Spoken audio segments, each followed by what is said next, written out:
What is up, comic fans? Hey, The CryptoComics Nation. Yeah. That too loud? we're back. Nope, your RTX voice cleans it right up. Oh, I got a new one, guys, to try. How you doing, Comics Nation? Don't do it again. Yeah, please. That was horrific. Alrighty then. Ooh. Well, today, guys, welcome okay. to Spotlight. Welcome back to Spot. It's been a while since we've done a Spotlight, guys. It feels like it. Right? Actually, yeah. So let's bring this in right. Today we have with us Dan Cote. Did I say it right, Dan? You did. You did. I know. I've And I know. been practicing all week. Well, you got French blood in you, so I knew it would come more natural to you than probably Well, anybody I had to else. practice though. I had to make sure it sent. It delivered. Ah. But we have You Dan honor with us. you honor my people. Thank you. You're welcome, sir. It is our pleasure, actually. And so, just everybody, Dan Cote is with us today. And so, first, I'm going to start this off with a roll. Dan, please tell us a little bit about yourself, or a lot about yourself, actually. Oh, and before you start, Matt Fry, feel free to fangirl. That's right. I've been doing that like all week. Okay. Oh. I warned you, Dan. I warned you it was coming. You did. That's fine. Yeah. So I'm an illustrator, writer, storyteller, all those things. Born and raised in Lewiston, Maine. To 3 generations of milkmen. We had a dairy there, and when that went away, they went into ice cream. You guys didn't know that. Yeah, my parents were ice cream barons, and they were actually like hugely popular ice cream. And I can tell you the secret to hugely popular ice cream, and it's just simple formula of 15% milk fat, which is crack to the ice cream world because most of them are like 7. Wow. There you go. Yeah. Really? So people were jonesing for this ice cream. I mean, when I worked there as a kid, it was, well, I wasn't a kid, I was an adult when they did ice cream. But my job was, clean up the parking lot in the morning before they opened, and there would be cars there waiting for ice cream. It was like that. That's how good it was. It's good stuff. Wow. I mean, to be fair, I'd probably wait in a parking lot for Dan's ice cream. Wow. Dan is good part of stuff. the ice cream cartel. Yeah. Wow. Yeah, in fact, that's how Steve Stern discovered me, as a matter of fact, because my mom, she ran the ice cream shops. My dad and his brothers made the ice cream, but she had the shops. That was her brainchild. And of course, she had her son's art all over the walls over there, right? And Steve came in, and Steve was this hot New York agency guy who just moved to Lewiston, Maine. And he saw that, and he was trying to get their business for advertising. And that was his way to get their business, was like, she's like, well, sure, but you got to use my son's artwork. And he's like, oh, okay. Yes, your mom is awesome. Of course, all moms are. The godmother. Dominic Colby on Facebook asked, does this ice cream still exist? No, it doesn't, sadly. She passed away, and it kind of torpedoed that. Yeah. But can you still make it, Dan? Well, you know what? My dad has it made, or he was having it made, and he would distribute it. But it was his formula. It was still the same formula, but he would distribute it to different small places and touristy towns in Maine. I don't know that they're still doing that. He might be. I don't think so, though. Unless I check now, I don't think so. So that's gone. It's gone. Is the recipe up for auction yet? It's simple. More milk fat. That's it. But they did have one flavor that was pretty amazing, and it was something that they kind of came up with, and it was called grape nut ice cream. And the grape nut cereal that is like eating a pine. You ever eat a pine tree? You probably don't remember. That was a commercial they had on TV. Anyways, they would pour grape nut cereal into the ice cream, and people went crazy for it. It was pretty good, it softened it up a little bit, because those things are really crunchy and hard. I don't know if you ever had any. Oh, Good stuff. Oh, yeah. Good roughage. So you get your ice cream and roughage in one fell swoop. Ooh, we got Top 2 Comics on YouTube saying, yo, guys. Hey, What's up, Cardell? welcome aboard. Thanks for dropping in. And Amy Fraser on Facebook saying, I want fatty ice cream. You surely do. I know. Amy, You know, most of you live a in lot of Idaho, the you're going to have to go to Reed's Dairy. Sorry. Reed's Dairy. Well, that's cool. Yeah. I'll bet it's good. I'll bet that's good stuff. It's right? Oh, yeah. their chocolate ice cream is the best. There you go. They put You like ask them maple in it what or their milk fat quantity is. They're like, what? How do you know to ask? They're that? super creamy. I know that much. You know, here's the They're thing. super creamy. Here's the key to if you count the second, you take a bite, take a lick, right? And you count the seconds before you don't have that flavor in your mouth anymore. And it's pretty much close to the percentage. You can calculate the percentage based on that. So the longer the flavor stays in your mouth, the better it is, and the higher the fat content. So there you go. So See? does the Ice Cream Mafia have a secret handshake that you can teach us right now so that when we do ask this in the future, we're able to replicate the secret handshake and get into the back door? I don't think so. Is there a Are you secret sure ice cream something fight like club this or somewhere? something like this, or where they go like this and they grab each other like that? If Fry, it we is a don't talk fierce- about it Ice is- Cream Fight Club. I am going to ask Dan Yeah, exactly everything right. I want Yeah, to ask. yeah, it's like Fight Club, dude. You don't talk about Ice Cream Club, okay? Yeah. There's 3 rules. There's Don't talk about Ice Cream Club. No. Don't talk about Ice Cream Club. Mafia. No Ice Cream Mafia. That's You don't know what you're right. talking Yeah, that about. seems really convincing. That was much better. Yeah. We read you. We read you. So So this is how your Steve the agent found you, is through Yeah, that's the how ice it cream started. cart? Yeah. Yep. And he had actually written that first Zen story years before I met him. And Okay. when he moved to Maine because his wife was really sick and they needed a better quality of life because he lived in New York City.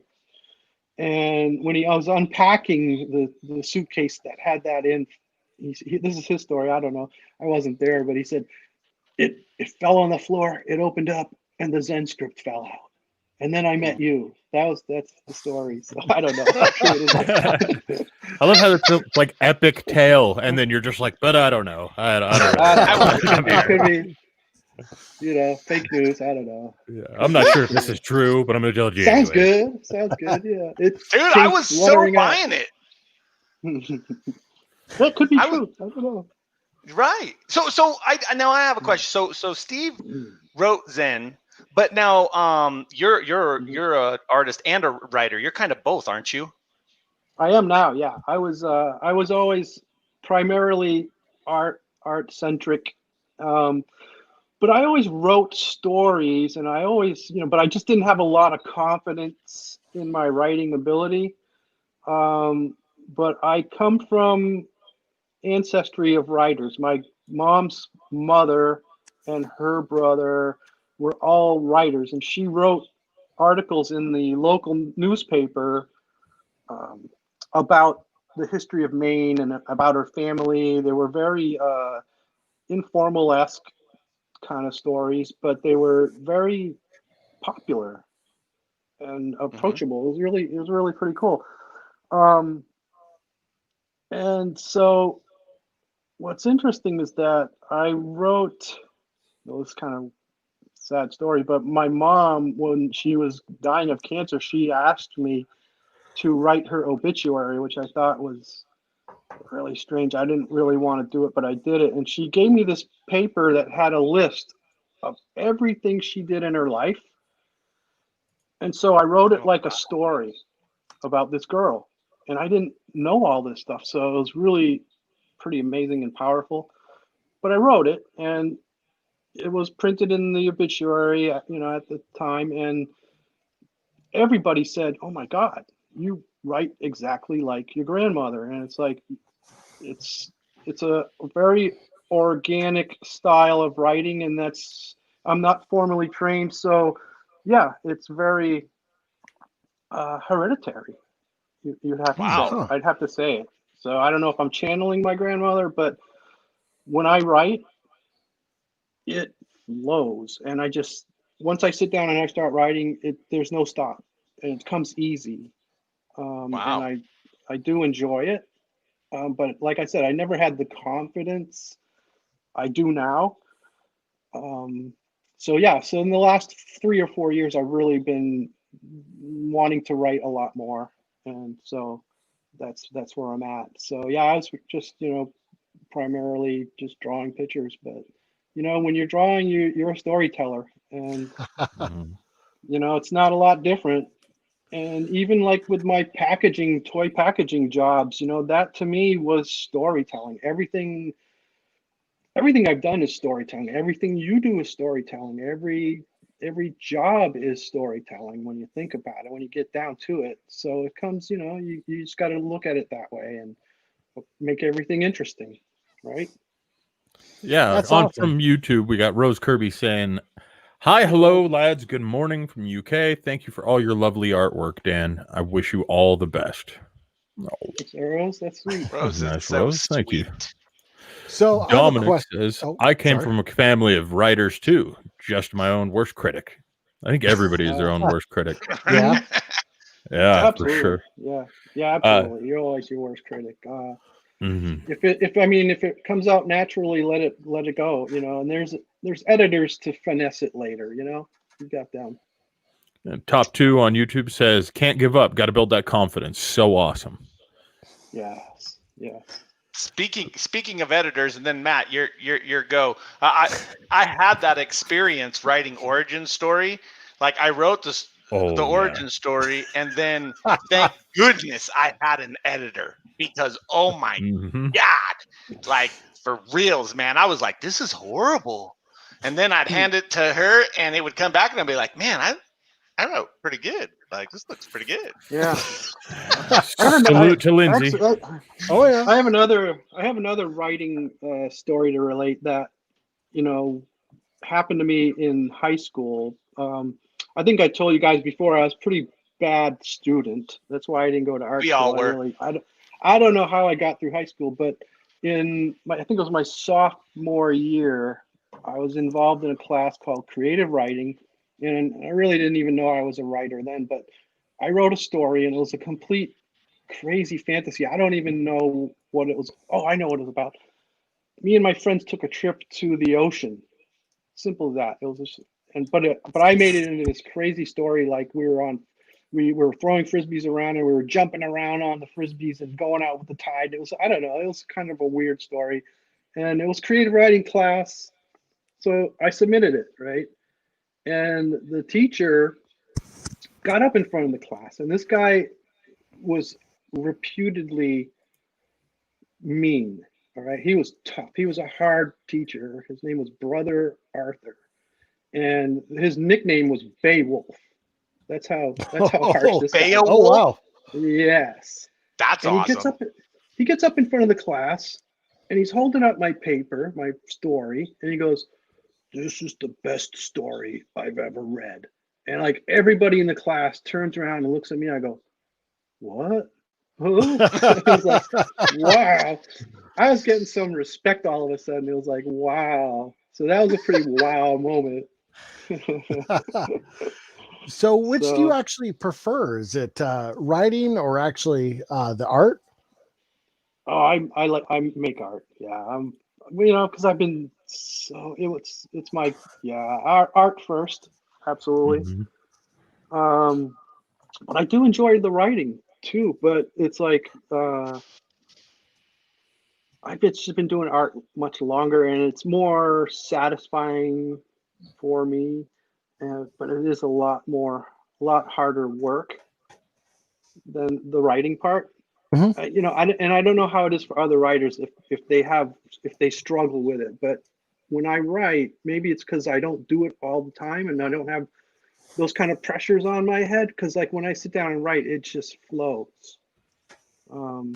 I wrote a story called Mothman of the Rainforest that I've yet to do anything with, but that is an epic thing that I wrote in one fell swoop, nonstop. I just was writing until I was done, and it's really pretty damn cool. And I'll unleash it someday.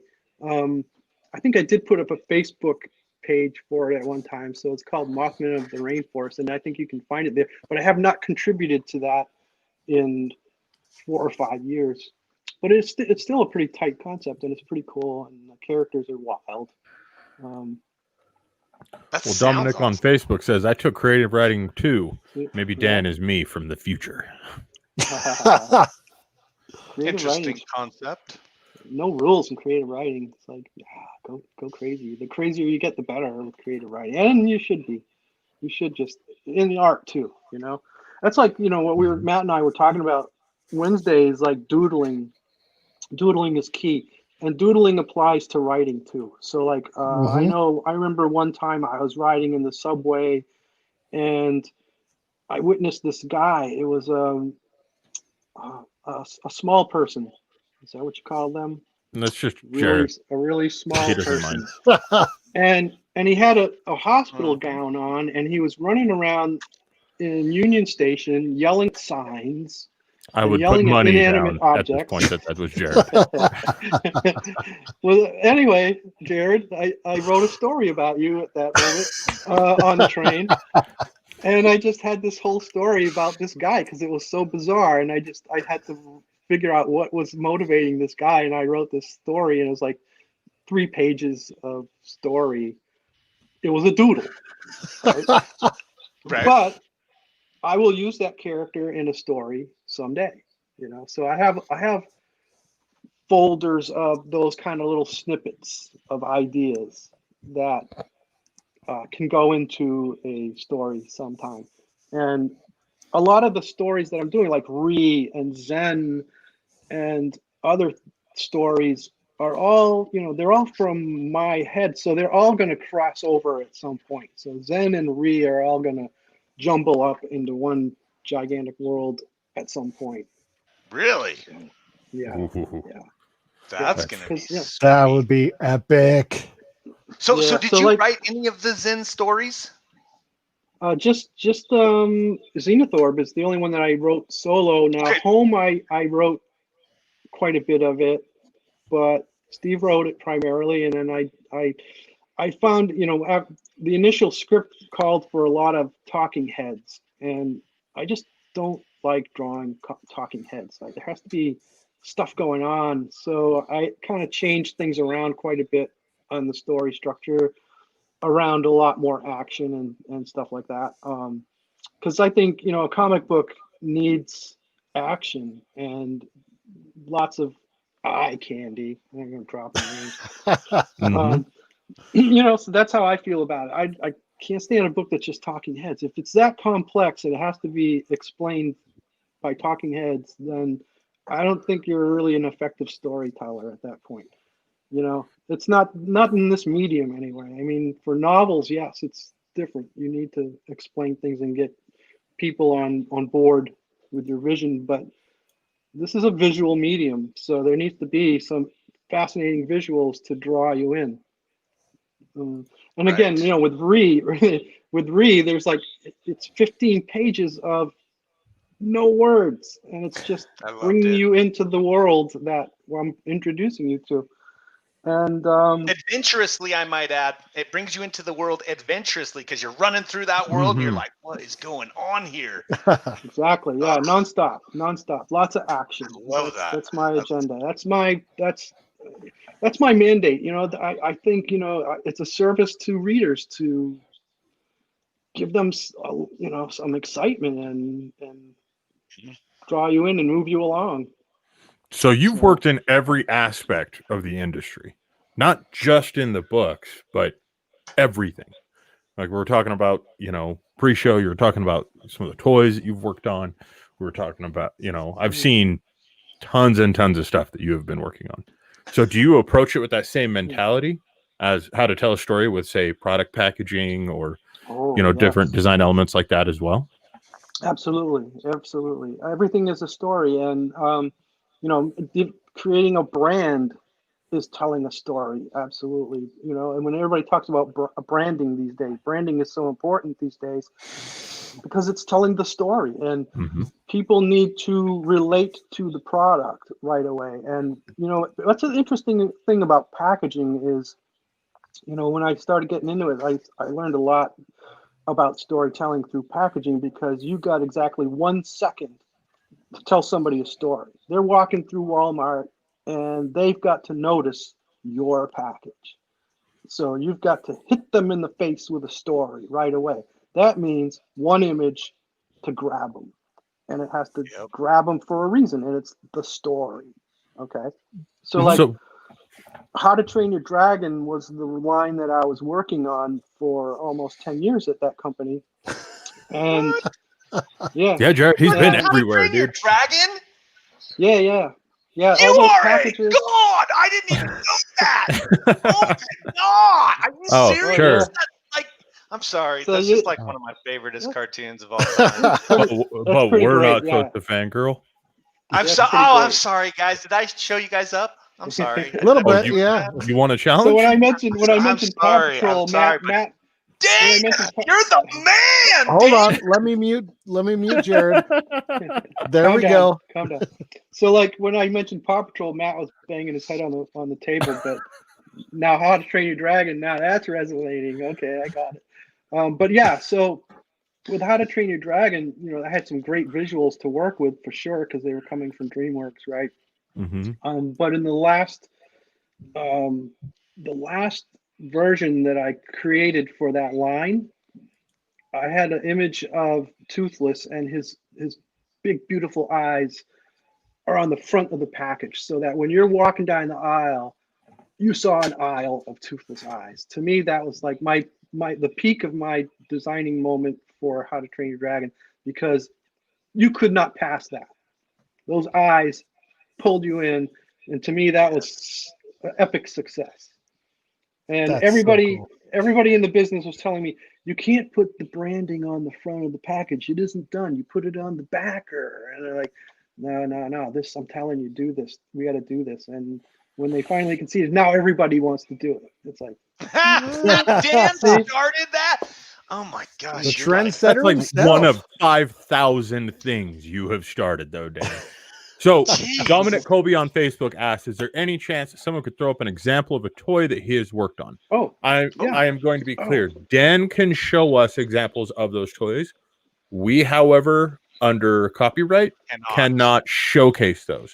Dan can share them with us, though. Here's my favorite one. I was just about to ask what your favorite one was. This one is my favorite. Because wait a minute, isn't that one of those things that like all the moms were trying to like beat each other to death for? Possibly. Isn't it? Probably for Christmas. Those things like sold out everywhere, and all the moms were like all over Facebook trying to hustle them out for like $700 a pop. Are you serious? Really? Wow. Yeah, well, I got one. You can't. That is incredible. Yeah, you can't find them anymore. I don't know. You probably can, but anyways, I illustrated this. Wow, my illustration. Cool. That is incredible, Dan. That looks fantastic. And now, was that the one that changed the game because you put the eyes up there, and was that the actual one? The branding is down below. See, you got the eyes down here. And that had never been done before like that before. What did they put on the front? No, well, so in the here's the fun story. See, here's the standard for treatment of a package, right? You got the branding up here, you got the name of the product down here, and you got a character illustration here. That is the formula of packaging design, and that's what everybody would tell me to do, and that's what I did. And then that's when I did that, and then they couldn't say no, and it totally worked. So. Let me catch up on chat here real quick. On Facebook, Leslie says he's spot on. I almost named my cat Toothless. Because it makes sense. I actually got to meet the guys that designed Toothless, and originally, it's based on a kid's book, and the drawings from the original book are not anything like that. And I know that DreamWorks was struggling with the look and everything, and then they brought in this wizard designer. I can't remember his name, but he's very well known designer. He designed the Lilo and Stitch characters, right? They brought him in, and he said, well, you got to make him more like a cat. And that's what they did. And from then on there, it's the legend, it's like, oh my God. Wow. Yeah. Oh, what happened to Andrew Dodge? He's in the ER. Andrew Dodge says, I won't be on long tonight. Heading to the Oh, ER he's to got a see if I've broken broken ankle. Just wanted to hop on and spread the love to tell. So let me get this straight, Andrew Dodge. You might be suffering from a broken ankle right now, but you And he just still took the came to time to say let us hello. know. Nice. What? No, 50 macho points. He 50 took the time. macho points. He took the time to share some but- love with Dan, Well, which you know. Product plug. This is one of my products that I designed too, by the way, That's so cool. from my Eye Candy Universe. Oh, we have a site. link for that as well. Let me throw that up. So yeah, a lot of And the of course, my products. shirt. I'm designing my mentioned. own entire wardrobe. Oh, let's see the shirt again.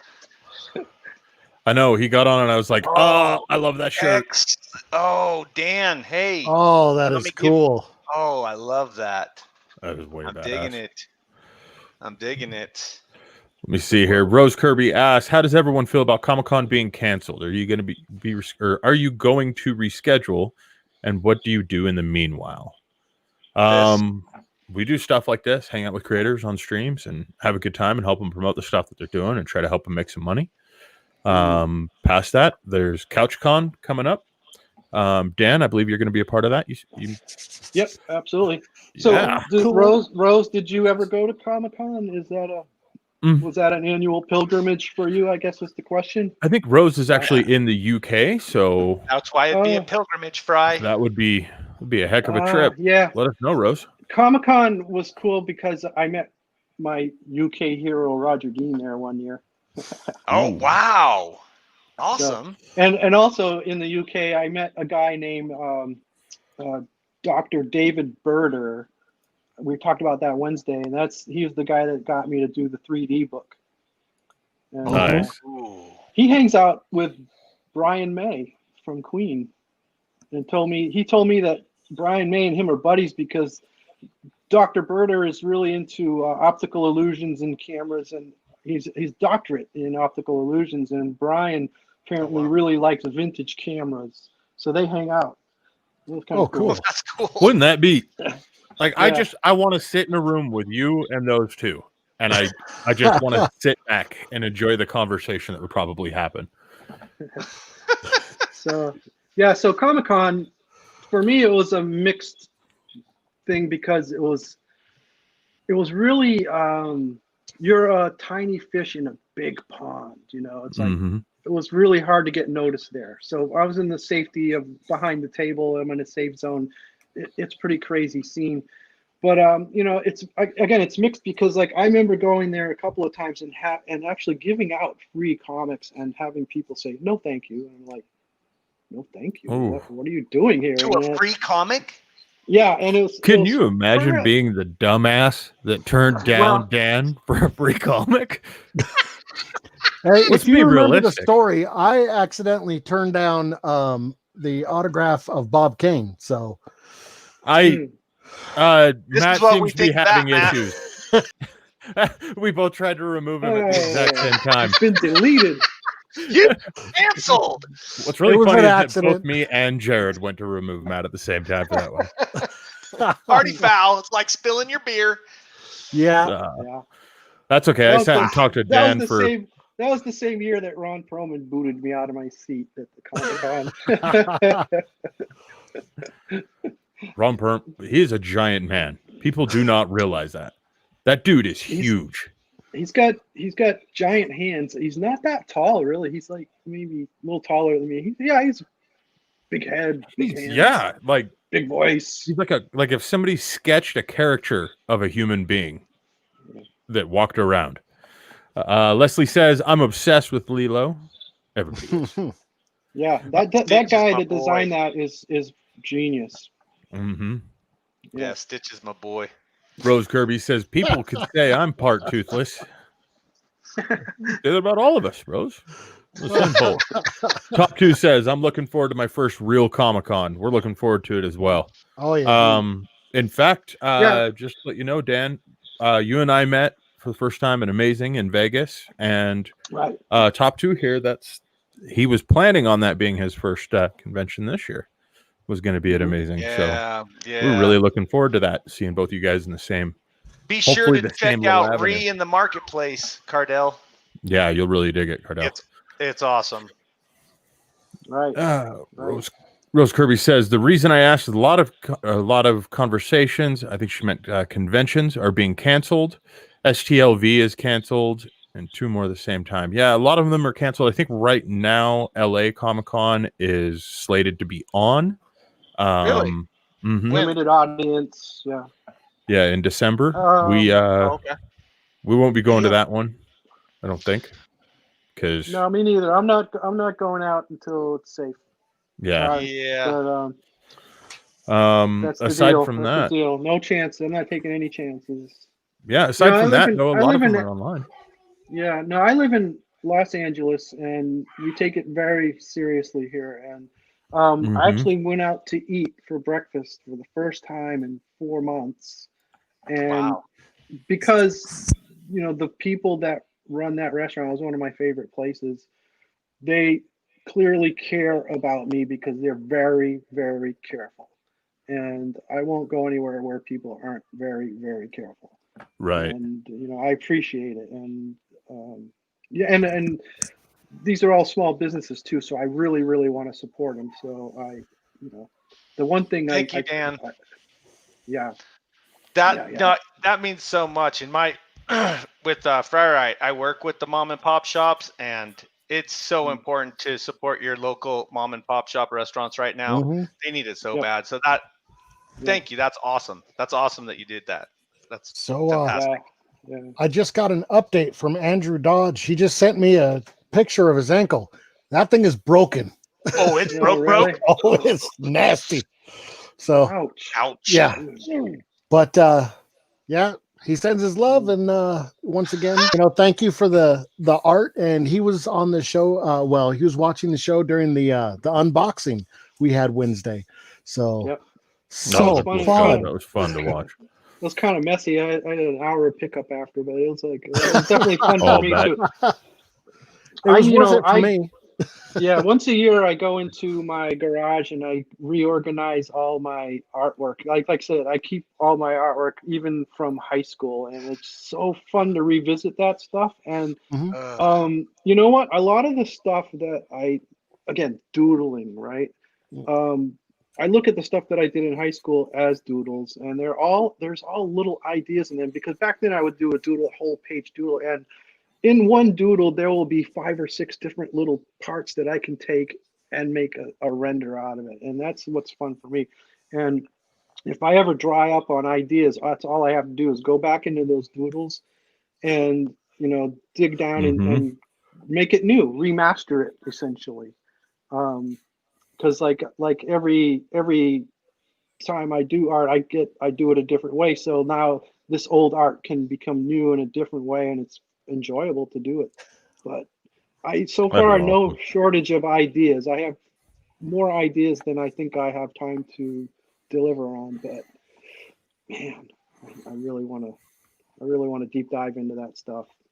Well, Top 2's on YouTube again, Cardell, saying, I actually bought a copy of Zen. It was a 3D version, and Dan signed it. Nice. Well. Where did he must have seen me somewhere. Was that he's Vegas local to Vegas, so I'm assuming maybe they're in Vegas.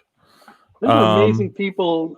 Amazing, that community is really nice, because like you go to Vegas and it's all glitzy and everything, but the people that run that city, they're hungry for stuff like Comic-Cons, because they're busy entertaining people, and so these cons are important to them because we're entertaining them. We're servicing their desire for escapism, which is what everybody goes to Vegas for, right? And these people that work and live there, they don't get to do that, so these cons are really important to them. So I find that audience really gracious and nice and generous and really good people there. Yeah, it's a great nice convention. People everywhere I've been. I've been to Arizona. I've been to quite a few places, mostly out here in the West since I've been living out here. But I've been to, I grew up in Maine, so I did convention in New York a few times, which is pretty cool. I like that convention a lot. It's not as Hollywood as San Diego Con. But yeah, these cons matter to a lot of people. They're really they're really fun, and it's a lot of work for guys like me, so it can be pretty tedious and exhausting. But I realize how important it is because, especially with comics, where you guys that make movies, they got an army of people making them. Comics are 2, 3, maybe 4 people, and a lot of times one person. And so people like that connection. They like to feel like they own a piece of you. Mm-hmm. Really. Yeah. Like I met him. So yeah, we're partners now. Yeah. Really. Well, Seriously. That's true. It brings value. It brings value to the comic when you actually meet the creator and you get to talk to them about their creation. Oh yeah. It really brings that value set home. Conventions are super important. And I've only been to 3. I mean, Matt took me to my very first one, and I didn't research it all on comic conventions. I was shocked, to say the least. I think his reaction was so much better because he had no idea what was going on. Right. Yeah, I was like, what the hell, Matt? Yeah, it's like these are my people. And Yep. I didn't have much of that stuff when we first started. Wasn't that big of a deal. In fact, the first convention I went to was in New York City, and it was a Star Trek convention. We were invited They get to a weird. Star Trek convention. Sure, but it was not any really different than Comic-Con in San Diego, which is totally weird. But it was like those people made me feel like a rock star. It was really, really, really nice, and I was like, wow, there's people like this out here in the world, because like you get that in Maine, but yeah, when you go to a major city and you see how many people are into what you're into, it was pretty amazing. So anyways, when I went to that show, it was funny because like they gave us an opportunity to go up on the stage and introduce our character, right?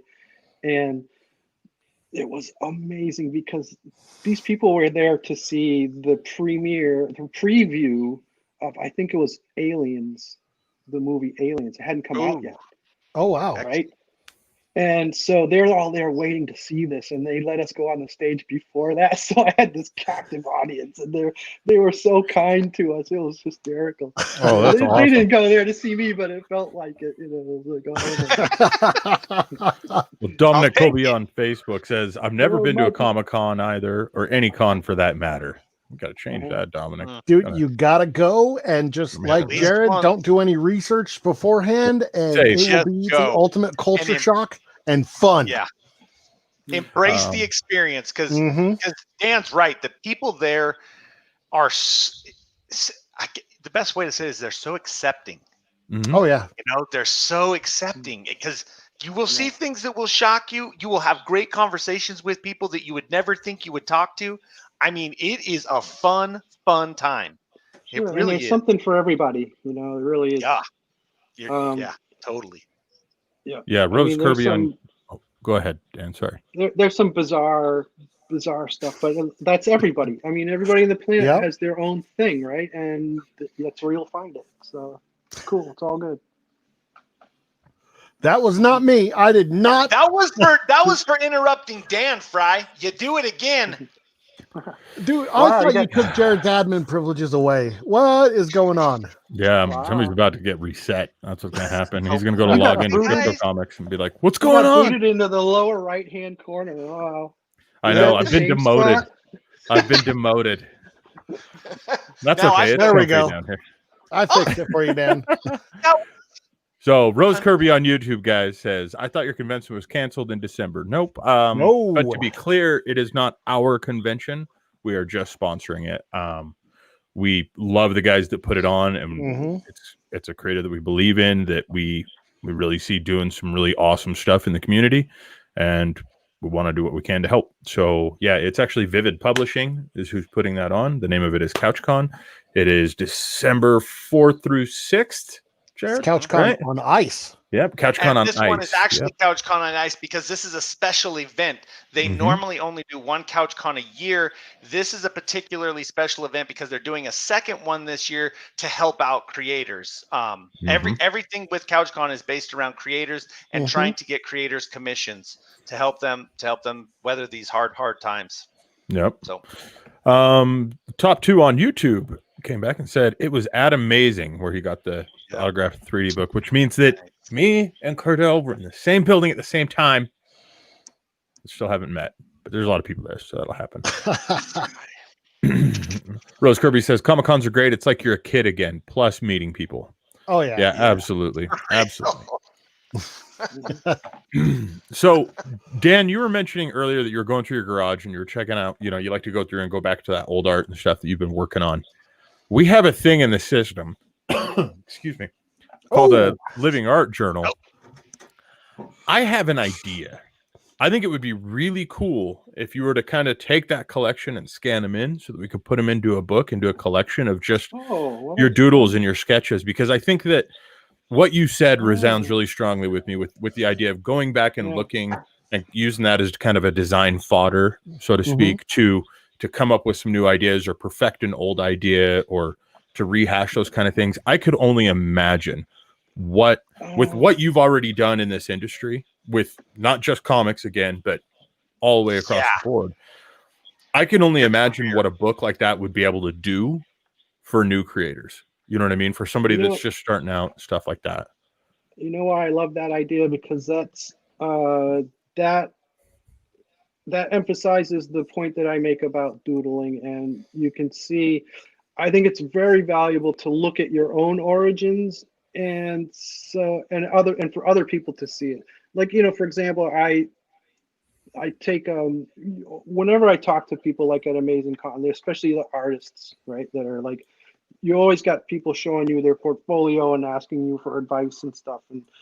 And I never tell anybody, I never critique anybody on their ability, because I remember where I was when I started.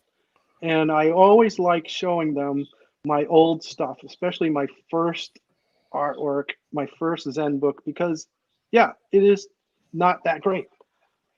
But look at what I do now, so it's like, the point is you just soldier on, and you just love what you're doing. That'd be super fun. I like that idea a lot. I think it'd be cool. From chat real quick, Dan. I love that. Like everybody thinks it would be cool. Yeah. We have a user on Facebook saying, if Dan does a living art journal, I'll do cartwheels for days. And just let everybody know, if your comments are showing up here as Facebook user with the default image, it's because you haven't given StreamYard's permission to view your image and name, which is perfectly fine. You can remain anonymous if you'd like, but just to let you know, if you're wondering why your name isn't popping up like everybody else's, and that's only applicable to Facebook groups that this video might be getting shared out in, that you might be watching it on. Dominic Colby says, I think that idea would be amazing and really inspiring. Amy Fraser on Facebook says, yes, I love the living art journal. Yeah, excellent idea. Yeah, the living art journal. Dude, do you know how many books I could make? Dude, I mean, I feel like the proper answer to this is for the company to cover the resources for me to fly down and just live in your garage for about a month and scan everything. To help you, just to help you, Dan. I'm going to be honest with you, I will volunteer my services as well. You do not know what you're asking for. We would love it the entire time. Are you kidding me? We'd be sitting down there taking selfies the whole time with it. I love looking at sketches too, people's sketches. I mean, that's the real raw. So much fun. Yeah. The raw stuff right there. That's so human, it's so human. Sketches are so human. And especially doodles. And it's funny because the high school stuff that I did, I was experimenting then. I used whatever I had, and I had magic markers. I did this series of stuff that was magic markers. They're incomprehensible, but they're super fun, and it doesn't matter, right? I think people would like that. And, they might not be great designs, but you were showing me a piece you did on Wednesday with a ramen noodles. So yeah. Yeah. Well, and then like Yeah. the little point you were making with like the airbrushing and using combs or using like garbage and trash, I was just like, there's no way in hell that like my favorite pictures that you've done literally started out as pieces of garbage that you were using to come up with these things. And then I kind of love them even more now. You know what I mean? I'm like, so Yeah, I've been a scavenger all my life. I remember one time so cool. my mom freaked out because like I was walking home from school. I think this was second grade, right? I'm walking home from school and I found a dead mouse. I'm like, oh, wow, that's cool. And I put it in my pocket, and she went to do the laundry and discovered it and had a seizure. It's like, Oh no. yeah. So I've been scavenging a long time, I guess. That is Oh, so geez. awesome. Well, there's a That's story for crazy. a book. Well, I was grounded Dude. for that. Ooh. Okay, so let me ask you this: how did the transition go? Because right now there's kind of a dark spot here. You started out, you were in art, you were doing all that, and then you transition over to the toys and stuff. But I know for a fact that you did some pretty big things with your IPs, with all that kind of stuff in that time frame. So I'm just gonna bring it up. How did the game come about? Okay. So when I think we were talking about that before, when I was Steve and I went to New York to meet with Mark Friedman, the Ninja Turtles guy, right? Mm-hmm. Yeah. Okay. So that's when we signed the contract with him. I don't think Mark had a lot of enthusiasm for the property because he was heavy into the turtles. It was the peak of the turtle thing, and that, as you can imagine, was taking all of his time. And I think he signed us up just to shut us up, basically. But Steve was relentless, and he pursued most of those licenses. Like Archie, I think he's the one who landed that and forced it upon Mark, but I could be wrong about that. And if Mark's listening, you can correct me, but I don't think he's listening. But so yeah, so we had some licensing momentum going on. We had Archie Comics was a licensed publisher, and they did this series of books. And we had Masks, a license for Masks. I think Steve dug that one up, and then when we got the toy deal, that showed that we had some legs. Mhm.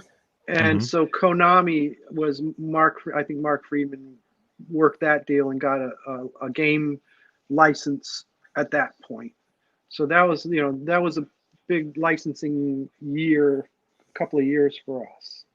And so there was a lot of momentum. We didn't get a cartoon deal. That was the clincher. Had we gotten a cartoon deal, it still would have gotten more momentum, but it didn't. So Okay. there was not any of that media to support it. So, it kind of faded out after that. And then we just went into, then Entity Comics, we licensed, they were our publisher for a good, I don't know, what do I say? I want to say a decade anyway. And Bill Mouse was the primary mover behind all that material. He cranked out a lot of books. He was very productive. So that's what that period was all about. Does that fill in the gap? So Yeah. I gotta say, he asked that He's playing question a video and game, then Dan. He's stopped not paying even listening. attention. What He's is not going even on, listening. Fry? What? Fry, what are you doing, man? He's playing a video game. I'll bet you $10. Are you playing a I'm video game right now? researching. I'm researching. Oh, Fry. He's doing research on stream right now, What? live. Why are you Oh, dude! That's so awesome. guys, everybody's gonna see me do bad. Turn this off. That is so awesome. Wait, So are there I any haven't cheat seen codes the that you game know of, before. Dan? No, I don't know any. I'm not Oh. a gamer. I didn't know how to play the game. Not that I would do cheat codes, but Oh, you so lie. That is cool. What? I'm having So now, Dan, some did you harder than help he looks. design the game and everything? No, that was before I had that skill set. Oh, okay. That was all. That was all. Wait, you the have that professionals. skill set now? not to make games, but I could have done the packaging. Yeah. Sucker. Oh, sorry, I beat the level. I'm happy. Yay! Congratulations. It's a lot harder than people give it credit for. We know, Fry. We know. We saw you sweating. That's how we knew something was going on.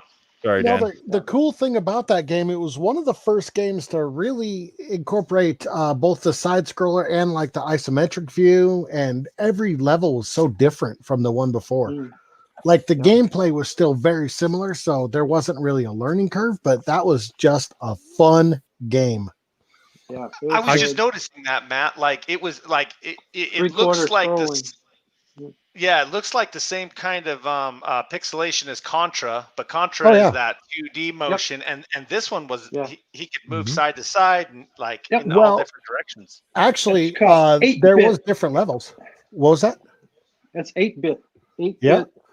Last of the 8-bit games, and then when they went 16-bit, all of a sudden everything was getting more sophisticated. So that was probably the most sophisticated, non-sophisticated game that ever came out back then.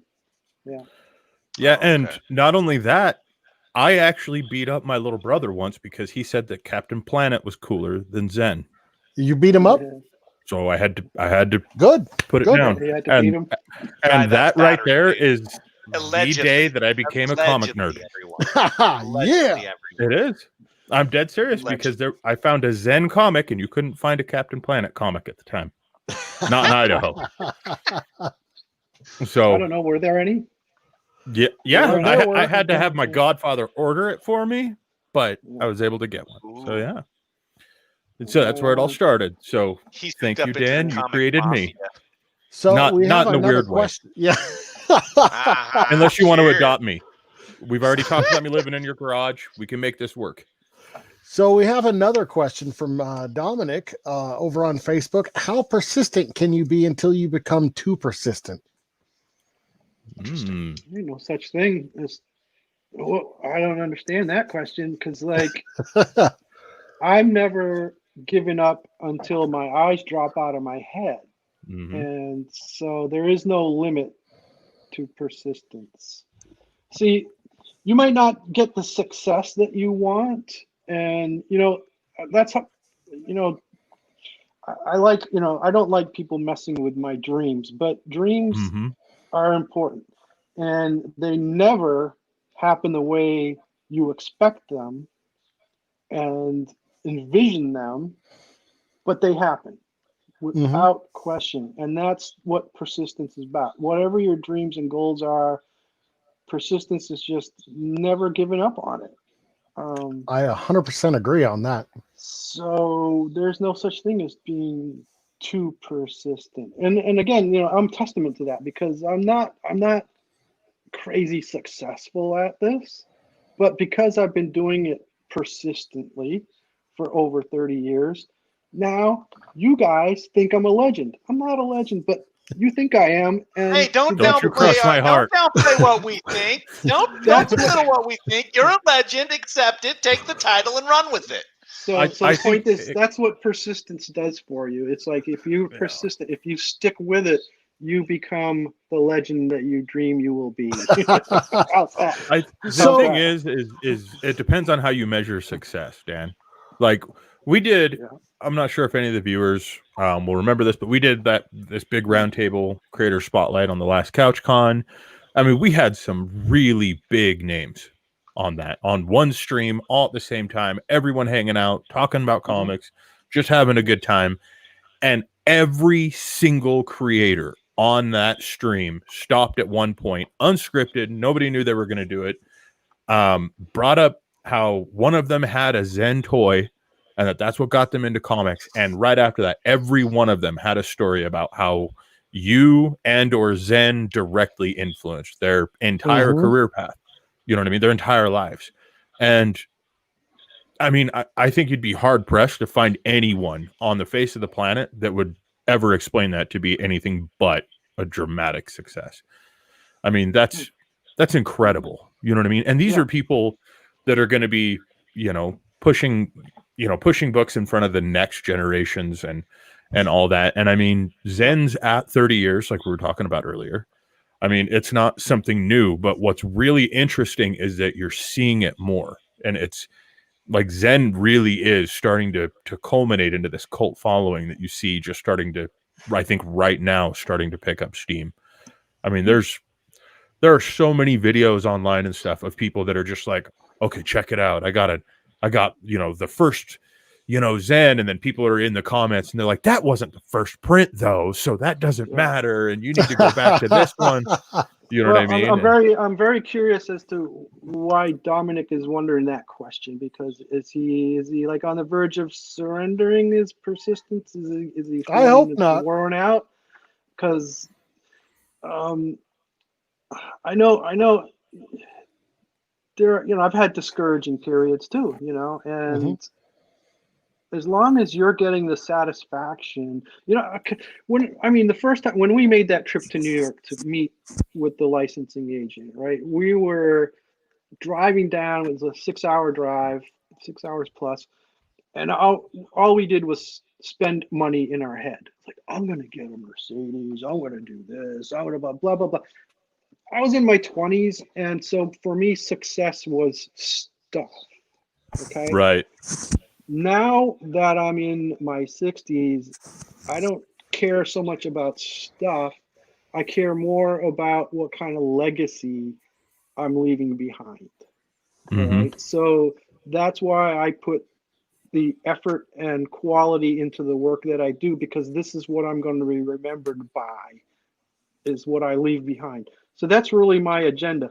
My quest for money, my desire for money is only to empower me to do that. I have a lot of stories I want to tell.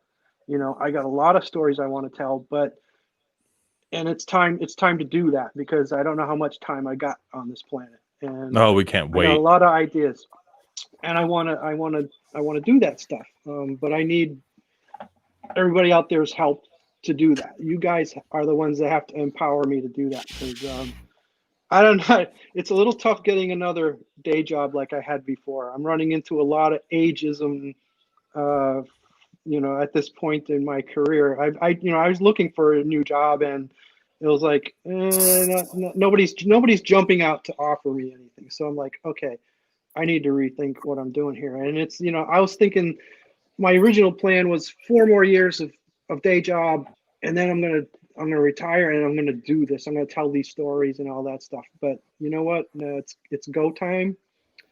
So anyway, anybody can support that goal, I would appreciate it. Well, so that's where I'm Speaking at. of support, Let's use that if as you an guys want opportunity. to, go to www.icandyuniverse.com. Okay, support this man. He is the legend himself. There's so much cool merch on here. I mean, so much. Hey, Dan, do you have like a Patreon or anything like that? I do not. No. Should I? Yes, you should. Yes, you should. Give people any way to support you. The more channels you have, the better. It's always going to be a numbers game in sales, right? And when you're trying to drive revenue to produce your dreams, then sales solve problems. So just having a Patreon, and there's a lot of cool things like Cardell. He has a Patreon, and he does some really cool stuff with his Patreon. Like, I believe, Matt, didn't you do something with Cardell in relation to his Patreon where you were able to buy into a I actually became a character. Both myself and Cadence became a character in this comic. Cadence is my daughter, CryptoComics Cadence, kind of what we call her. CryptoComics Cadence, I dig it, dude. So she joins us at the conventions and stuff, and we had the opportunity to, jump in on Cardell's Patreon page and actually become characters. So I highly recommend it. Yeah, right. Patreon is excellent, Dan. Cool. That's my favorite. I love that. I love it. See, I do there's a lot of so much cool stuff on here. I do a lot of stuff, man, and I'm all over the map. I like drawing cars too, and I got some car stuff. That's right. You you drew something for who was it? What was that? What was cartoons? Well, that's what I used to draw when I was a kid. Cartoons. Yeah. Cartoons. The magazine. But when You were a fan of the magazine, right? Yeah, right. When I worked at Mattel, I worked on the Hot Wheels line, and so I got kind of obsessed with drawing cars during that period. I'm not drawing cars now, but I'm drawing other stuff. But Did you do any of the Hot Wheel cars that ended up being like $40,000 because their paint job was all screwed up or something? no, I didn't. I was just doing packaging stuff over there. I was learning. Let's put it that. I was learning about the industry there. Oh wow! Yeah.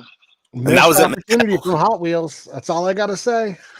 Yeah, Hot Wheels. I worked on Monster Jam and other things. Yeah. Monster Jam? Yeah, Monster Jam. You know those monster trucks that they go to the Coliseums and do crazy stunts? Yeah. Yeah, Monster Jam. Holy criminy! You've worked on everything. Oh yeah. That's incredible. Yeah, I've been really lucky. Really lucky. For an uneducated guy, I've been really lucky. See the bobber. Check out that bobber. I like drawing motorcycles and cars. That is cool. I can't wait until you do a Bob.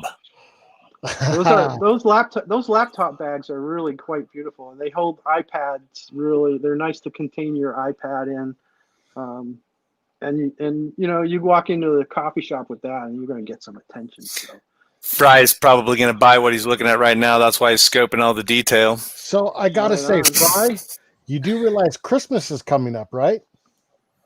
Hey, click on the one in the upper left that you see there. I can only focus on one thing at a time. So this is that's I call him a chulucabra, and so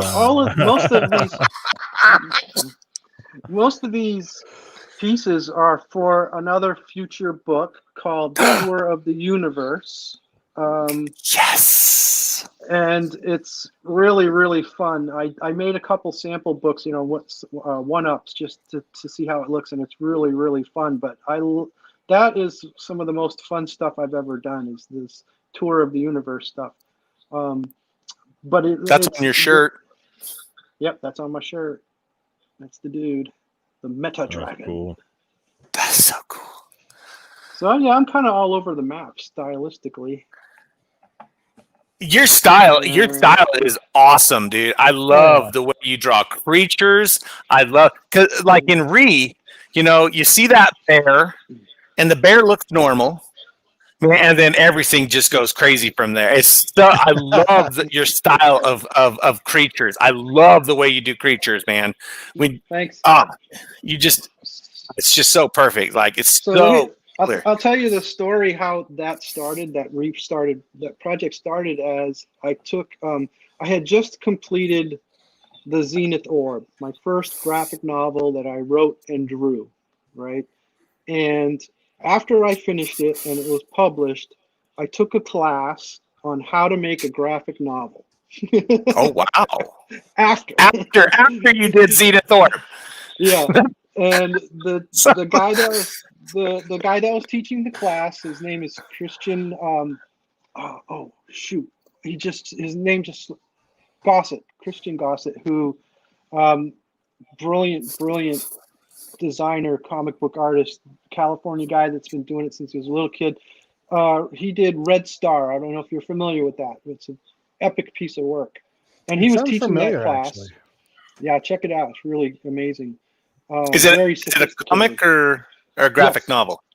No, it's both, and it's called Red Star, and it's really pretty sophisticated and brilliant. Anyways, he was the teacher, and he basically challenged everybody in the class to do 5 pages of a story as he's teaching you how to make a graphic novel and giving us advice and stuff like that as we're going along. And so that polar bear sequence was from that class, and everybody saw it and they were like, offended, because like you killed a polar bear, Jesus. I was like, yeah, well, it's going to get more brutal from there. And I'm not much into mega violence, but this book is it's not mega violence for violence sake. It's just part of that world. Okay, it's a tough, brutal, dying world, and that's just how things go. Oh yeah. So I'm not, I don't do epic violence just because I can, and I can do that very effectively. I'm sure I could do it very effectively, but I don't because it's not necessary for good storytelling. Anyhow, I'm not sure where I was going with that, but anyways, those first 5 pages started that whole thing, and then from there, I just kind of have been organically growing it. Wow. And I started basing it on my experiences in corporate America, and then it became a corporate sci-fi, which is what you won't really get that from that first story that you're seeing right now in the marketplace. You're just getting an introduction, but it's going to get more and more intense as the subsequent stuff comes out. Well, I remember catching right on to the corporate, what's the best way to put this? Treachery, the corporate treachery and greed that came across in that first read. I mean, I thought you communicated it so well because the way the story started, you're seeing this polar bear just kind of moseying around, and then all of a sudden he's attacked by these crazy creatures. So at first you're thinking, "Whoa, I'm on Earth," and then all of a sudden, okay, wait a minute, that's not Earth because those are not from Earth.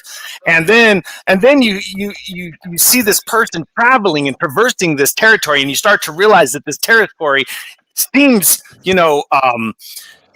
like hard to live in, like a really intense area, but he's like jamming all through it and stuff. And then you come to the corporate structure because of how they view the world.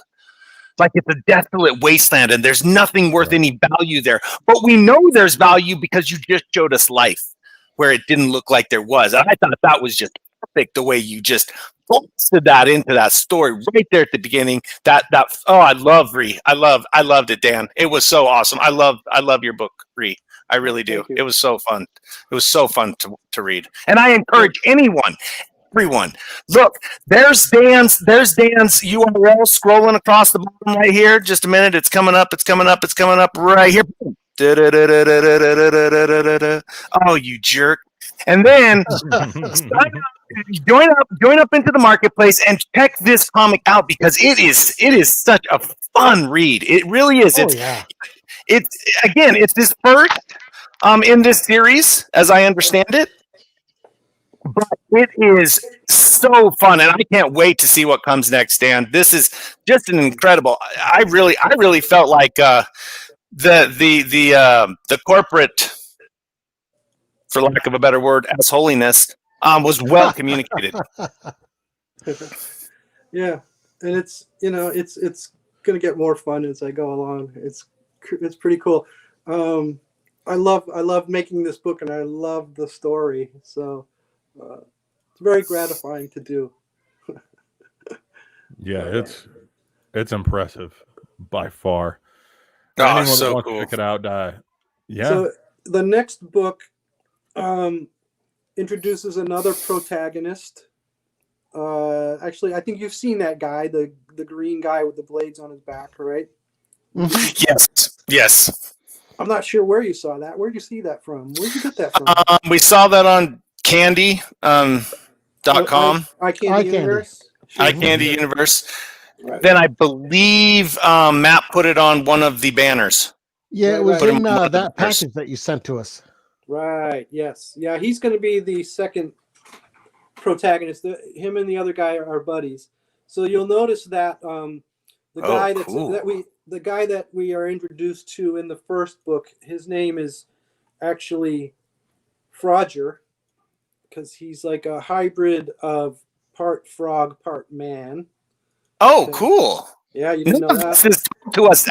Spoiler alert, because you don't find any of this out. We're getting insider information right now. Everybody, fill your ears, because this is awesome. No, it's not a spoiler alert, because I never tell you his name in any of the books, so you'll never know unless you're an insider. So his name is Frogger.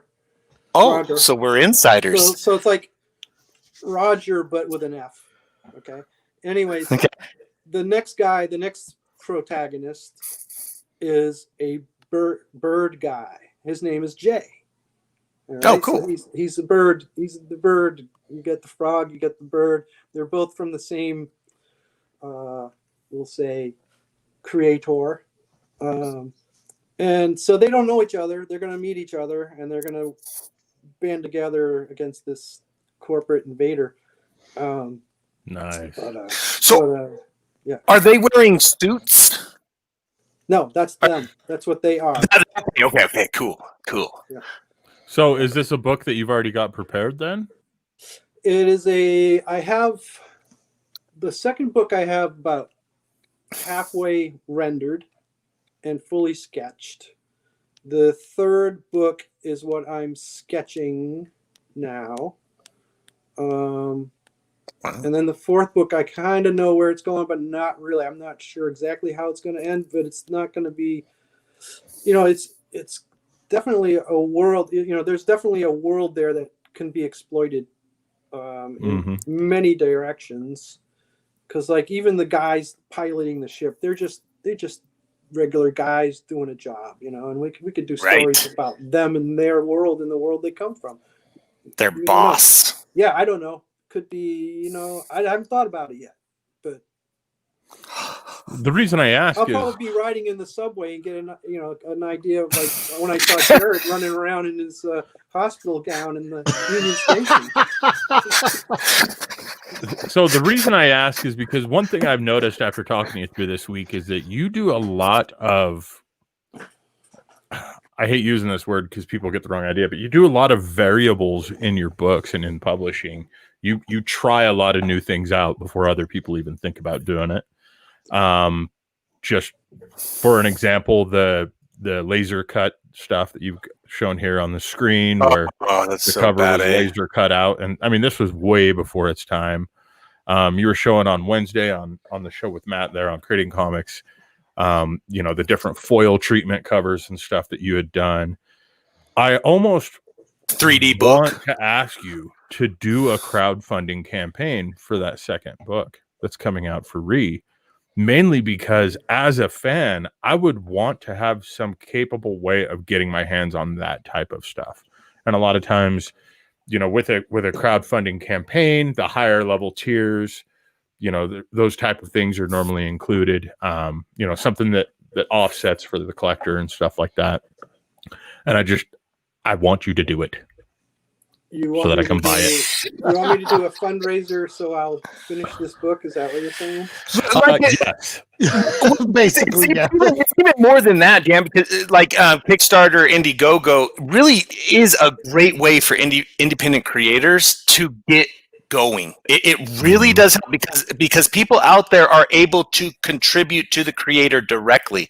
We actually have contacts with people who do it for a living. We can get you in touch with, so that you can really feel this out and see if it's something that fits you. But what Fry is getting at is when you get into those, in order to incentivize that excitement and really run those numbers, they start to add special things like variant covers from big name artists or special kind of foil covers and stuff. And you have a lot of really, really, really cool things that you do, that you've done, that are trend setting, if you will. Yeah, and a clear capability of seeing what a trend is going to be years before it became a trend. Yes. So if you were to do one, the accomplishments, I agree with Fry. They could be tremendous, just taking into account what we've learned of and from you so far and been able to see. Your stuff is incredible, man. Incredible. And on top of that, I mean, with all the different creators that you have kind of pulled into that direction for them to become a creator, dude, you have an army of fans that a majority of them are creators. You know what I mean? I would be hard pressed to assume that you would have a difficult time marketing. You know what I mean? Or finding someone that wants to do a variant cover on a Den book. You know what I mean? Plus you've got collectors like, these two idiots on the right hand side of your screen. Right here. that where we would just be like, okay, get ready. Yeah. The only one. But before you do engage in something like that, don't you think it's important to have the product pretty close to ready to deliver? Totally, 100%. You are on target. Yeah, because like I'm like only 1/3 of the way complete with that project, so I wouldn't want to do a fundraiser like that and not deliver a book. And it's far from ready yet. So yeah, Joe Frazier on Facebook says, think of it more as a pre-buy than fundraising. That's a very good way of looking at it. Yeah. Thank you. And Dan, the fact this is exactly what Fry is saying, because you understand that concept of the and you haven't even done anything in relation to Kickstarter or Indiegogo, but what you just said, I have been told by pros who do these Kickstarters and Indiegogos all the time, and that is a very, very, very important point. You have to have the product ready to go before you engage these things, because if you don't, you're constantly behind and trying to make up, and it's just a nightmare scenario. So so already you're thinking about it in the right way, if you would. Yeah, because I definitely intend to finish it. I don't want to be under pressure to finish it because I think it would reduce the quality of the end product. It really needs to unwind at its own pace. But I mean, I'm on board with doing a fundraiser. You've seen the variety of stuff I have. I have some stuff. I got a kid's book that is 99% done. We could do that. I could do that just to get going. You haven't even seen any of that stuff yet. Actually, if you go back to the eye candy, I think I do have one image on there. Check out the mugs section. Okay. And so I think pull that up on screen here. We'll talk about that with your fundraiser person. Well, to be clear, it's not ours. It's not. We are not Kickstarter. We are not Indiegogo. Yeah, I know. We are simply fans that want to buy your stuff. Okay. Yeah, and we know people who work in that realm that could help give you advice and talk to you about things and stuff of that nature. The guy in the lower right. Scroll back down a little bit. Go back up. That guy next to that guy. He's a character in my kid's book. Oh, cool. So, it really reminds me of something you'd see on like Labyrinth or Dark Crystal or something. I love that. Yeah. Even Dr. Seuss almost. Yeah. Yeah. And that is so cool. It's a really, really cool book. And my original intent, it's a journey. It's a journey book based on my childhood, basically. Remember I was telling you guys that I lived in the woods, so I did a lot of crawling around in the woods, right? This is my crawling through the woods, and the whole message and point of the book is for kids to slow down and take a look at the world around you and look at the magic between the lines. That is the message and the theme of this book.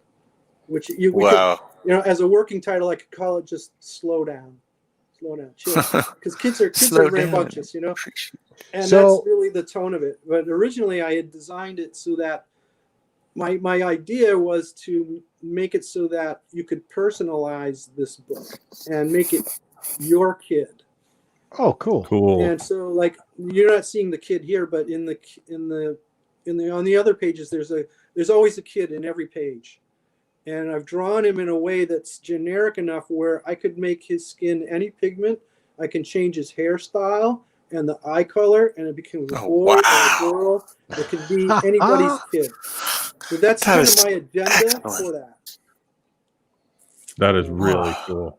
But for initially, I think I can't, I'm not a programmer. I need a programmer to enable that to happen. But I'm ready to launch a book where it's just a book and it's a story, and then we'll see where it goes from there. I'd like to take it to that next level, though. Absolutely. So the message kind of reminds me of another comic, a children's book, Frantic Froggy. just basically telling kids to slow down. I mean, it's kind of interesting that that message is so prevalent nowadays.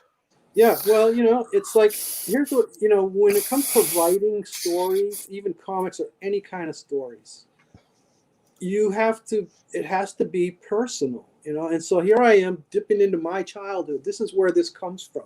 So what I'm creating is very honest, and I think all writers and artists need to be that level of honest. I know people that are like really just chasing the tail, doing what other people are doing because it's the trend, and that's just not honest. And you really, the most successful stuff is stuff that is true to you, your roots, what you love, what you've observed in the world, and what you know about life. So that's, to me, key. And that's, all of this stuff is just very honest. Everything I'm doing is very honest, and I relate it to my life, I point from my life, what's around me. Yeah. That's cool. Well, Amy Fraser on Facebook seems to be having a pretty interesting question. Do you need a narrator for your kid's book when you put it on CryptoComics? Narrator? How does that work on CryptoComics? Do you have audio? We have an audio feature where you can put on soundtracks, and it's associated to the pages as they turn. So you could actually narrate a page, it would read it, and then as you turned, it would start narrating the next pages. So you could totally do fully narrated books. Cool thing is you could actually, once we get to live transaction, obviously we're still in beta, but you could actually put in your book into the marketplace and then do another version of the book narrated and sell it for a different price. Mm-hmm. Because it's an added feature. Gotcha. And you could do that with any of your books. I mean, you wouldn't want to narrate right now because that ain't going to happen. Unless you had some really epic music starting it off. Yeah, music is important. Music's important for a soundtrack. Yeah, definitely. That's definitely a soundtrack book. I had some real epic sounds going off in my head when I was saying that. Have a lot of fun. Yeah. That would be pretty awesome. So one of the comments earlier got skipped over, and I want to apologize to that viewer, but this is a great question, so I want to bring it back up, even though we're not talking about Zen specifically right now. But Rose Kirby had asked on YouTube, did the idea come from being calm, and what's the backstory to Zen? Now, with you bringing up this new book idea, it sounds like that does kind of seem like a running theme on a few things here. Slowing down, take your time, focus on the environment around you, you know what? So tell me. Steve, originally Steve was the writer of the story and the name and everything like that. So you'd have to ask him that question as far as why Zen. I know that I was a little reluctant. I was like, Zen, isn't that like a religious thing? Are we messing with religion now? That's kind of bold, And I was raised a hardcore Catholic boy and altar boy and all that stuff. And I remember after, as an adult, going to this priest and nun that I had great respect for. They were really great people.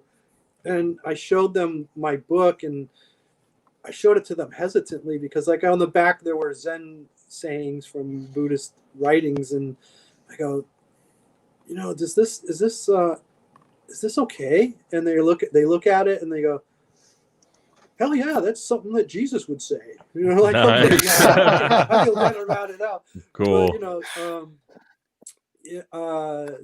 But, I am what I am, and so I am pretty calm, definitely.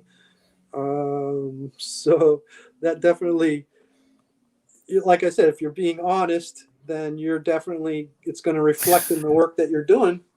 So if you're angry, you're probably going to do angry work, That explains the emails I sent to Jared. I stay away from the uber violence because I'm just not into it. I'm not angry. So well, I just wanted to mention, I think it's so awesome that you come from that perspective.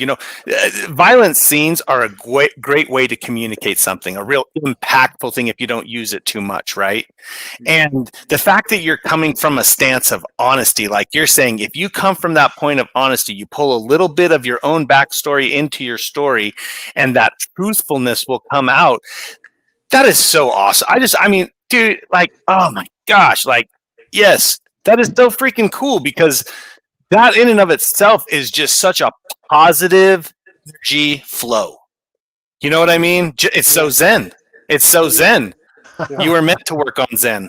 And it's really hard. It is hard for people to not follow the formulas of success and just be original. It's really, really hard for a lot of people. Did you hear that, Matt? Some people have, they have their one big idea, and they work it to death. But, I find that if you have one big idea, you probably got another one you don't know about. So don't dwell on it, move on, and yeah, you see the variety of stuff that I do. It's not because I'm bored with it, but it's like, I want to be thrilled by what I'm doing, Yeah. Well, and I mean, you've done some incredible things, and your track record is just immaculate. That's pretty impressive. Did not know about the training with dragon thing, man. That was a total shock to me. I was like so surprised. I didn't see that anywhere in the questionnaire. All right. Yeah, that's true. Yeah. You did see the Bakugan stuff, though. I did see I even got to see the Bakugan. Hey, Fry, would you bring up those cool all that cool art that he sent us? Can we show that, Dan? The Bakugans and the you know which one I'm talking about, right? The Google Doc. Mm-hmm. Yeah, we know. Hey, Jared, here we go. Cool. While we're checking that stuff out, you have a few messages on Skype. I'm sorry to have to interrupt the flow. Okay. That's cool. That's cool. Yeah, Jared, I actually illustrated that. Oh, I have Skype open. I only got to illustrate about 20 of the 5 million cards that they made, but I basically designed all the cards and the borders and all that stuff. But yeah, that's one of my illustrations I'm pretty proud of. That's so rad. That is so cool. Yeah. You said you had some questions, Matt? No, I was just saying while Fry was looking at this that I was just trying to point out the fact that Jared has a few messages on Skype that he has to attend to. Oh, more than a few. I'll be back. Okay. But yeah, that was really great period too of experimentation. They really let me go crazy with their card designs, and they had their characters that they developed for the cartoons, and they would come from Japan, and we would take them and I would send them out to different illustrators, and I would get these illustrations and then recolor them, put different backgrounds, and repurpose them over and over again, and have fun with them and distort them, and that was a blast. But definitely, like I said, whatever, if you're lucky enough to get a job that involves any kind of design and you're an illustrator, that's great, because you're going to learn stuff. And I learned a lot about good design being immersed in that world. And I really didn't know anything about design, nothing really. I didn't think design was all that important. It's all about great pictures and illustrations. But there's, you got to think of design, and you got to think about how people look at things. But yeah, the art journey is exactly that. It's a journey, and you're going to learn something every time. You just keep moving forward. So some of these are so cool, though. Oh, I know. The last one was my absolute favorite. Now, this one you were actually saying is the ground is made out of bark. Yeah, Am I right? Yep. Okay, it was this one. All right. Yeah, it was a picture of a tree I took of the bark. Yeah. That is so cool. Mm-hmm. So when you were saying, design that you were more worried about, as a kid, kind of just making a cool picture. I always looked at design as one of the kind of the last fundamental for art. It's kind of like learning to dribble in order to play basketball. So,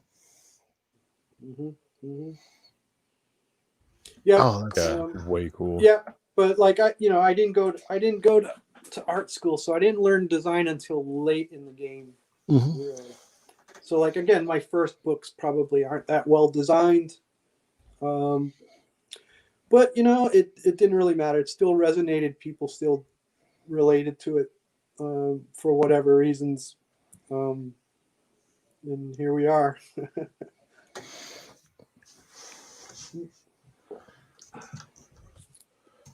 My other favorite, just throw it out there. Bam!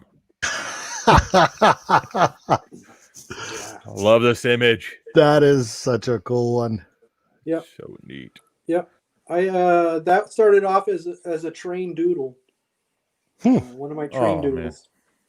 So wow. Yeah, I would ride the train and doodle stuff. I would start with no agenda. I actually a lot of times would not even look at the paper and just scribble a shape on there, and then look at it and start shaping it, and stuff like that would happen. And so that's how that guy was born. That's so cool.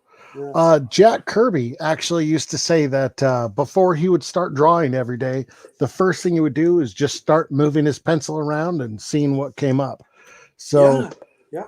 It sounds like it's really, really good and very helpful advice to kind of, up and coming artists to just start doodling. Yep. There's your calm Zen thing. That is so fun. Yeah. So you said that you had, you never throw out your pictures and stuff like that. Do you have any from like grade school and stuff? Just kind of curious because I'd like to see, where you started out. Yeah. Oh, well, when we do that living sketchbook that Fry suggested, I'll put that in there. Oh, I got to see that. Yeah, because Dibs on buying number one. super important, because like when I look at a 7-year-old's art, I can tell where they're going to go. And not many people can do that. And the reason is because I did save my 7-year-old art, right? And so I know what it looks like. And so I think it's important to show that.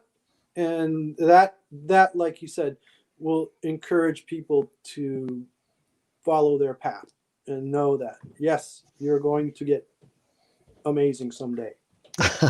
So that's so awesome. Yeah.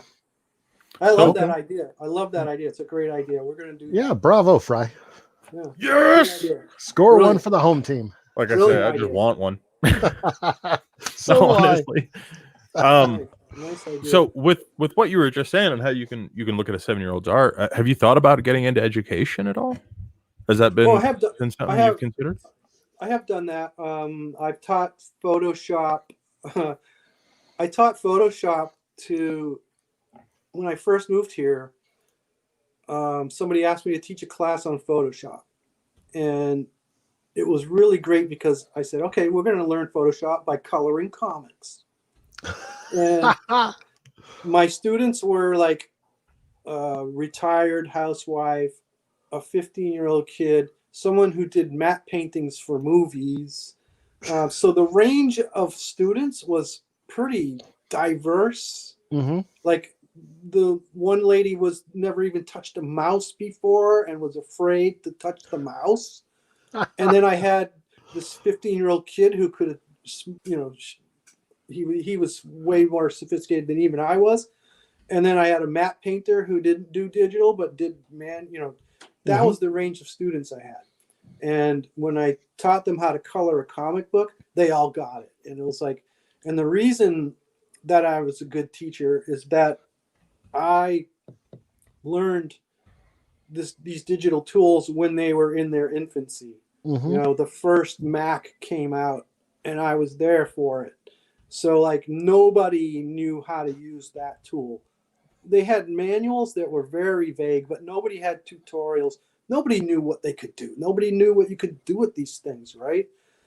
And so Mr. Experimenter here dove into it and learned it and discovered it. And I realized early on that, you know, the computer was a collaborator and not just a tool, because it was doing things that I was not expecting. And so, you know, all these surprises were happening, and that's what got me engaged with it. And also the software at that time was fairly simple compared to what it is now. So imagine, you know, 30 years ago, Photoshop didn't even have freaking layers. And so every year they had to create new bells and whistles, or else nobody would be buying the stuff. So every year this software got harder and more sophisticated and more tools and more tools. And now somebody being dumped into that world, all of a sudden they're like, damn, there's a lot of stuff here. It's daunting and it's overwhelming. That's this guy right here. Jared's doing that right now. Yeah, Jumping into new stuff. Simple, so I know that you have to look at the simple part of it, and you have to understand that this is really a simple tool, and all this other stuff is all embellishment. So if you get down to the simple stuff, now you're on a journey. And the other thing about software too is, like, you really need to focus on one nowadays. You really want to specialize. Like Illustrator, Adobe Illustrator is my jam now. I always wished I could do master the 3D world, and I attempted it several times, but it's so deep and so complex that I can't go there. I'm too immersed in the vector world. And I think that's really, you need to focus on that. Like, I know some dudes who do some amazing ZBrush stuff, and I wish I could do that to that level. But if I do it, it's like I was talking about, you know, gaming. If I'd have gotten into gaming, I would never make artwork. So it's like, you immerse yourself in something and run with it, and remember that it's going to be a lifelong relationship. But yeah, I was a pretty effective teacher because I understood what it was to be intimidated by that software. Yeah. Well, I think also kind of a passion for the craft really does help as a teacher too. So, I mean, just taking any kind of art class, whether it's digital art or anything, you know, from you would be just awesome. Yeah, seriously. I could see doing I could see myself doing, you know, online type of class, a ride along as I'm doing some artwork with Adobe Illustrator, because I definitely, like I said, that's my jam, and I know some tricks that, like with the airbrush, I'm doing things with Illustrator that nobody else is doing because I go there, right? So you hear that, Skillshare? We got a new teacher for you. Yeah. Skillshare, the ultimate Linda course. Oh yeah. Right. That would be fun. I want to have you as a teacher. I love what you're talking about with vector, though. I mean, it's very much overlooked as far as like what's capable with vector art at this point. Yeah, I mean, it's a very different look. But like you saw the Zenith Orb, and it's a very different look, and it changes the way your artwork looks. I don't know any other way to put it, you know, because like with Home, the other book, it's a black and white pen and ink book, and it's very much more traditional in approach, and it has a very different look, whereas the vector stuff is more streamlined, and it's literally eye candy, you know. It's like, it looks edible, you know. It's so colorful and bright, and I really love colors, and you know, I'm able to achieve colors like I dreamed about making with the airbrush, because I like vibrancy, and I know that's taboo in the comic world. Vibrant colors are not supposed to be done, but I don't care. Well, good. Don't care, because that's what makes your stand out so much more. Yeah, and they Yeah, just absolutely. look absolutely stunning. Every piece that you've shown us, just amazing. Thank you, guys. Yeah, and I like the fact that I could actually probably pick out your artwork because it's so unique and and has so much imagination, you know, and it's so different and stuff. Please don't change anything. I really like the way you do things. Always changing, buddy. Always changing. Well, yeah, you know what I mean. Evolve with the times, but Yep. No, I like this tool. I'm really having a good time with this tool, and you know, I do have an iPad, and I love Procreate. And again, that when I draw with that, you won't recognize it as my work because it's going to be very different because they're different tools and they do different things, and it really is super fun. It's like doodling on steroids, man. With the iPad with Procreate, it's doodling with steroids on steroids. It is, what a tool that is. I have so much fun with that. So, but I still go back to pen and paper, and I will. What's cool is I can take a picture of my doodle, my pencil doodle, and bring it into Procreate and flesh it out. That's what I like to do. So, you know, I post a lot of stuff randomly. You'll see these illustrations. They seem random because they are doodles, you know, and that's what they are. But they're all going to find their way into that Tour of the Universe book, that another project I was mentioning before, right? That's kind of an ongoing. Good God, how many projects do I have going? great question. Not enough. That's all I gotta say. It's not Dan, enough. how many projects? Yeah, Tour of the Universe is a sit down and read book. Absolutely, it's so fun, and it's like, you know, little blurbs, little descriptions. Think of it as National Geographic's, which is, I'm passionate. I love that book, but Me too. for space. so like I'm introducing these foreign environments and creatures, and I describe what they eat or stuff like that, you know, fun facts about these creatures. So it's going to be a super fun book, and that's another fun project. But again, the kids book is 95% done, so that's the lowest hanging fruit. We're going to see that first. So yeah. But so can I ask, have you tried like Affinity on your iPad? Have you tried like you know, Adobe Illustrator Draw, anything like that? yeah, I've tried Adobe Draw. It does pretty much the same thing Procreate does. I want to like it more because it's Adobe, but I'm not liking it more yet. The reason I ask is because you said there's such a difference between your sketching and the vector.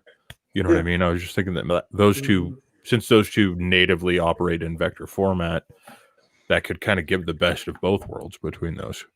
Right. Yeah, no, I have not had really time to experiment with it so much. Like, you know, because I have my desktop system with a tablet, a pretty big tablet. And so that workflow I've got down. And right now I'm working on a project that demands a lot of art and on a tight deadline. So I had specific tasks. So when I have, you know, specific rendering tasks like that, I there's no experimenting going on. It's like I'm doing what I know I can do because I got to produce right now. So that's I got a project that I haven't even told you guys about, and I'm not even going to tell you about it but it's hot. Yeah, and actually that will be an Indiegogo project because I'm partnering with someone else on that, and that's their agenda, and that's what their specialty is. They've got the skill set that I don't have, which is kind of a perfect marriage. I'm doing all the branding and development for it, and it's a pretty, I can't give it away, but it's a pretty exciting project, and the character lives in a time span of over 300 years. Oh, and, wow. Right on. And within those 300 years, you could drill down in any year we'll say, for example, the year 2009, a writer can go down that rabbit hole and develop a whole string of stories and books. And so my agenda is to enable many artists and writers to participate in this project. That's what my agenda is.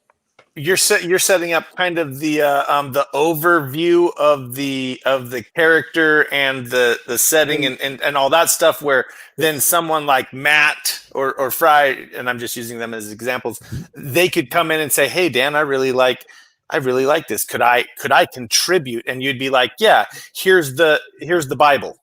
Is that what it's called, Matt? Exactly. Right? Yeah, exactly right. Yeah. No, you nailed it. I mean, I've written the Bible, so I have written the Bible for this world, and I would give the Bible and basically the style guide of what the character looks like at these different phases of that 400-year span. And what I expect is to have, writers present to me their take on that character in that world within that arc. This sounds so awesome. You're saying there's a possibility that Fry and I could actually work on a book for you. Yep. Huh? Can we say that again? I hope to create an industry. Right, that's my goal, is to create an industry, essentially. Right, because that's what that we're is excellent. Yeah. So that's what I want to do. I want to, leave this world with knowing that I've given people the opportunity to make a living at this. That's really what I would like to be able to do. Where do I sign? Lofty, that's why I'm reluctant to say it, because I don't want to make promises. I just don't want to make promises. But that's what my goal and agenda is. Yes, Jared. Oh, thank you. So Dan, so now this is this one project, correct? Now this is you also have other projects. Oh yeah. Like I said that wrong. So, okay, so you're working on this project, but this is going to be alongside all the other things that you're doing, like and all those other things. Yeah. Oh wow, that's freaking phenomenal. Yeah, I want to build that infrastructure so that I can participate when I want to and not have to, and I can do my other projects like and Zen and Mothman of the Rainforest and whatever else I'm going to dream up between now and then, because like I said, I got a drawer full of ideas. Oh yeah. So you will be doing more Zen. Oh yeah. Did you hear that, awesome. boys? They didn't even know that. I'll bet you money. Yeah, no, I definitely we did. no. Yeah, why would I stop doing that? That's he's a great character, and eventually I think and Zen will cross. That's gonna be so cool. I cannot wait for that. An epic battle. At the corporate headquarters. I was gonna say I could see them more teaming up than actually fighting against each other. No. It'd be an epic battle at the corporate headquarters against the massive Magoliath villain, because the corporation's got to be run by some bad like who's that big dude in Spider-Man that's all buff and like super rich, and what's his name? Goblin? No. Think of that cartoon that just came out of the Spider-Man verse. Oh, the Kingpin. Yeah. Somebody like that who has a lot of influence and money and power, because whoever runs a corporation has a lot of money, influence, and power, right? So but then Zen and Ree come in and elbow to the face, maybe. All right. So I got a question. You got Zen, which is celebrating its 30th anniversary. You've been at this for a long time. How has your process actually evolved over time? The process of fleshing out a story? Yeah. Yeah. Well, yeah, like you said, it's always evolving and always changing, and never done two alike. Mm-hmm. But the process is, my process now is to write out in prose the story. This is my new process, starting now. Is I'll write a prose version of the story, basically with the idea that I'm creating a young adult novel, right? And I'll write out the story that way.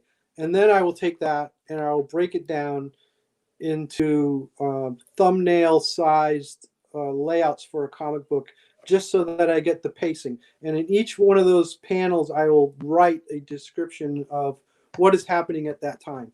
I won't thumbnail out the actual image. I'll just write in the panel, here's what's going on here. He meets this monster here. They battle for 3 pages, whatever. Just so Fry that has a cameo in this pedal. So that way we get the pacing right. And then I love that idea. And then I go through each panel by panel and flesh them out. And every panel will be sketched probably 2 to 3 times before it's tight enough for inking for me. That's my process.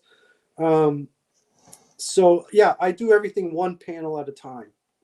And that's kind of instead of a big comic book page, and that's very different than everybody else, I'm sure. But it gives that space a lot of reverence, you work harder at making that panel look good. And that's the pressure of making a comic book, is that every panel needs to be cool, or at least helps the story along. It doesn't have to be complex.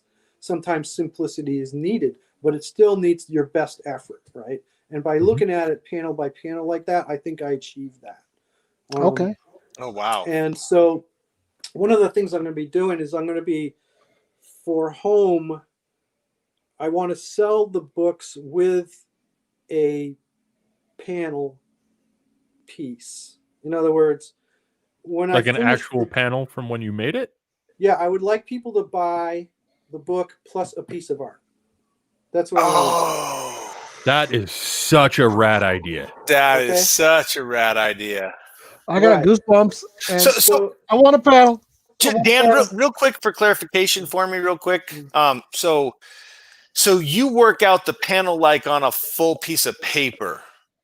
Like it's not like you take a little box on that page and try and work that little. You like do the whole page, and then that becomes a part of that page. Somebody you shrink wasn't it watching down or the something, Wednesday whatever show. is needed. So the way that it works is like, say I got an 8.5 by 11 piece of paper, and I'll sketch out that scene, right? And I'll make it as detailed as I want it to be.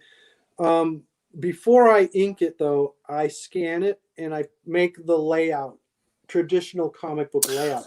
And what that tells me is how much detail really needs to go into that inking of that panel. So like when I plug them into the layout, if I'd inked it first, then some things would be inked heavier and it would be too mixed up. It wouldn't be consistent. So the inking doesn't happen until the layout is complete, basically, right? But generally, when I do the inking, I will print out the panel, probably maybe twice the size of that it's supposed to be, and that's when I apply the ink. So what people would be buying is probably the sketch and the final inking is what I'm going to sell. And I'm thinking, I want them to be accessible and affordable. And I'm thinking like, $30 for a panel with a book. What do you guys think of that price? Sold. Sold. Okay. Yeah. But I get to pick. They're an easy sale, Dan. They're an easy sale. I was wondering if 25 might be, but I'm kind of that way. Okay. So here's another bizarre thing that Dan Cote does. So, you undervalue your work. The sketches that I do, because I'm scanning them, right? A lot of times, I don't know why, but I like, maybe it's from my airbrushing days when I was using X-Acto blades and scissors and stuff, but I cut the pictures out. So you're not getting a square 8.5 by 11 picture with a sweet sketch in it. You're getting a cutout. And the reason that I do that is because I have to scan them, right? And fit them like a puzzle on the scanner to bring them into the computer. So all of these things are like little bits and pieces. So some of the sketches will be 3 pieces that I will put. And then here's the crazy part. I take those and I have this laminator and I run them through the laminator. So this artwork is laminated. These panels and the sketches and the pen and inks are laminated, except for the big ones because they won't go through the laminator. But you know, when you get a piece of my artwork, it's laminated. And that to me is interesting because it makes it permanent. It also makes it easier to frame. And it's I know it sounds weird, but when you see it, and like a friend of mine was looking at, a friend of mine who's also a comic book artist, he's very professional, and I was asking his opinion. It's like, dude, do you think I'm crazy doing this? You know, and he said, no, I could look at these all day long because like when they were in a box and they're laminated, so they stand erect and they look real. And you can go through them like you're going through record albums in a record bin. So it was kind of fun for him. So if we were doing cons, that's what you would find at my booth. You would find a box with this artwork all laminated. You can go through, you know, and pick the ones you want. But we're That's not so rad. So now, just kind of going back on something we already talked about, that would be something that would be offered in a tier in a Kickstarter or Indiegogo, right, Fry? Matt? It could be. I mean, you'd want that would be the general limited, idea, something of that value. To be entirely honest with you, Dan, like if you were to put original art with it like that, with a book, I mean, $50 to $75 would be more likely. I think what people would look at as being a holy crap, that's a deal, and jump on it. Okay, really? Good to know. Good to know. Wow. Again, especially being your art. So after I bought original art, seriously, Fry? I said he couldn't wait to tell you that till after I bought original art. No one was like, I'll buy one. And I'm just going to throw this out there, Dan. So you can judge me all you want for this, but since you said, you know, you think the art should be, you know, long term and permanent. So when I got out of school, the very first commission piece that I ever did was literally based off of your art style. I mean, 1-to-1. Yeah, dead serious. What? And that was the first tattoo I got on this arm that's covered with different art stuff. I don't even know if I can show this on the stream. Come on, show it, dude. Yeah, it's hard to show it.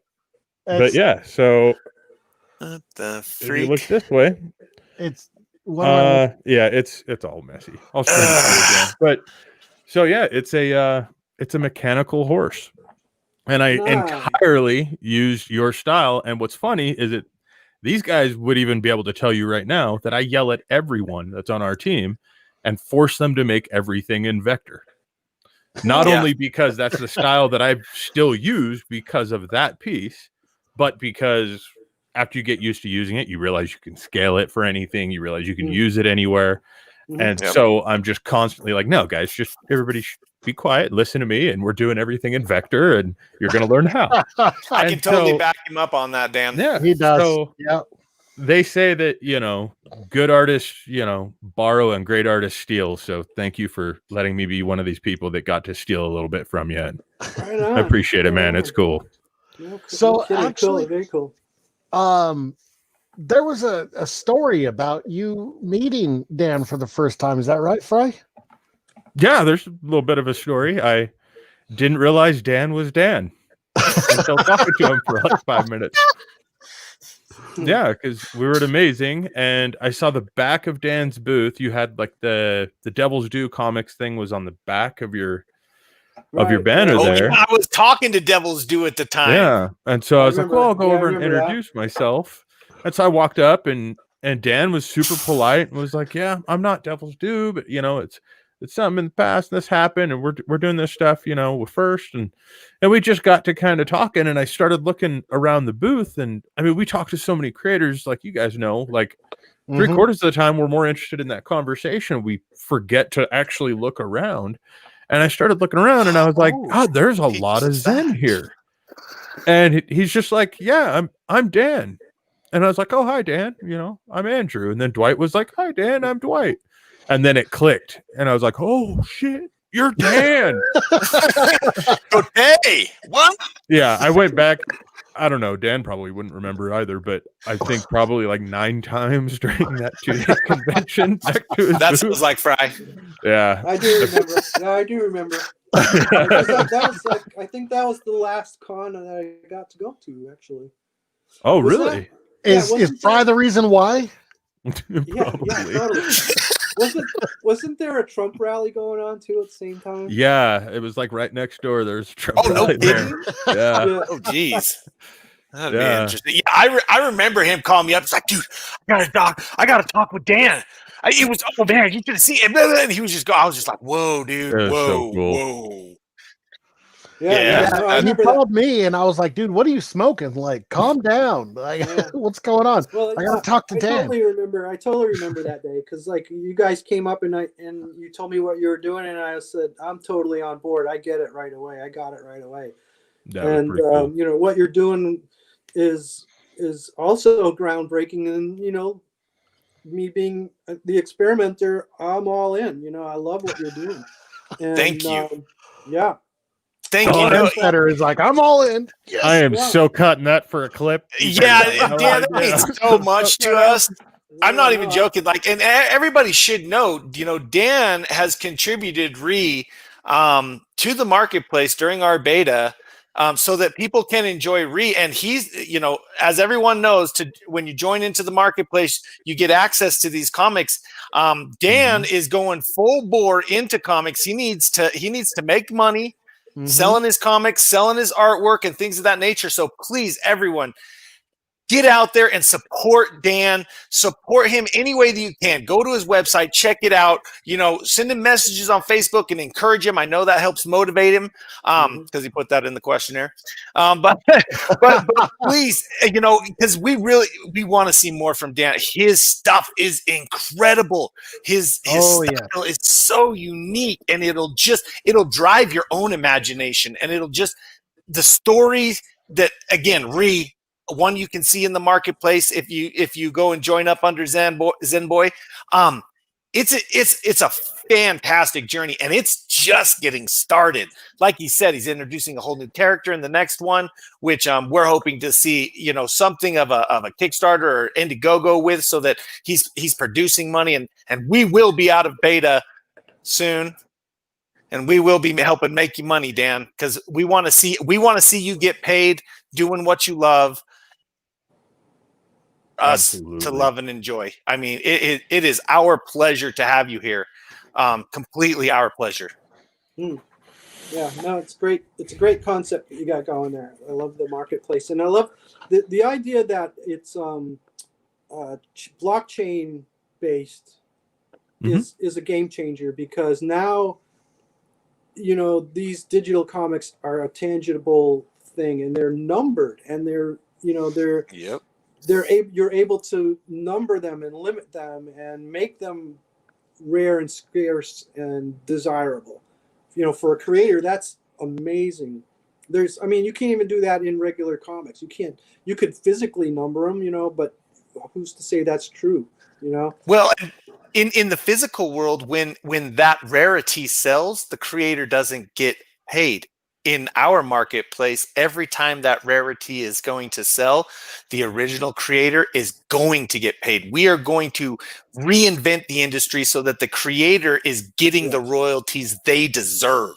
Well, yeah, look at Zen with, all these old issues going up on eBay now, and people starting to pick them up and stuff like that. You know what I mean? Like, creators deserve a bite of that.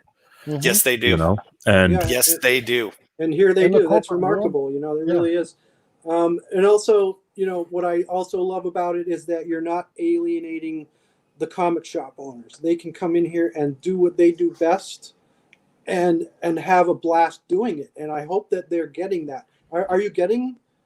We have one comic book shop signed up so far.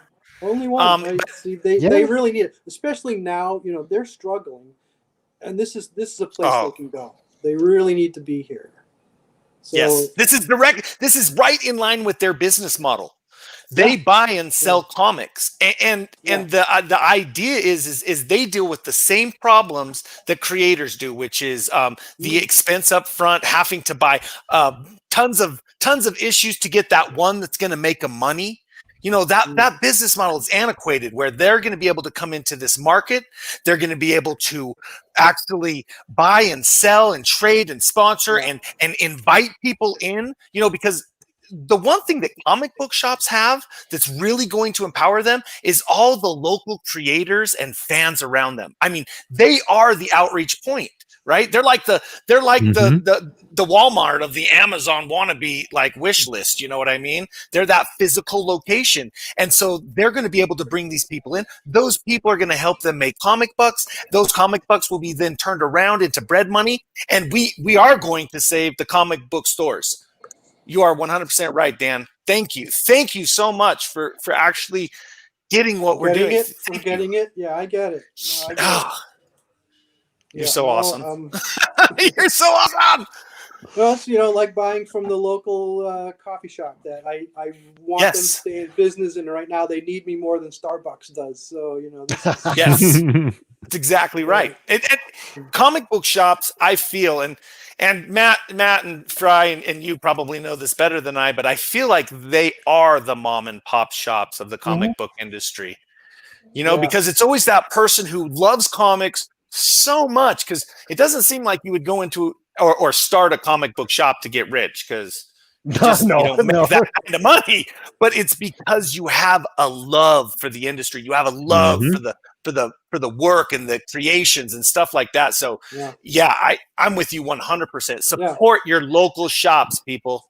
Support your locals. Very, very rarely have I met a comic shop owner that had nothing but great integrity and, you know, supported their local community. Every comic shop, it's the coolest thing. Every comic shop has their indie hero, their local guy who probably works in the store, puts out a book, you know, and they all promote them, and they try to, you know, help these guys out.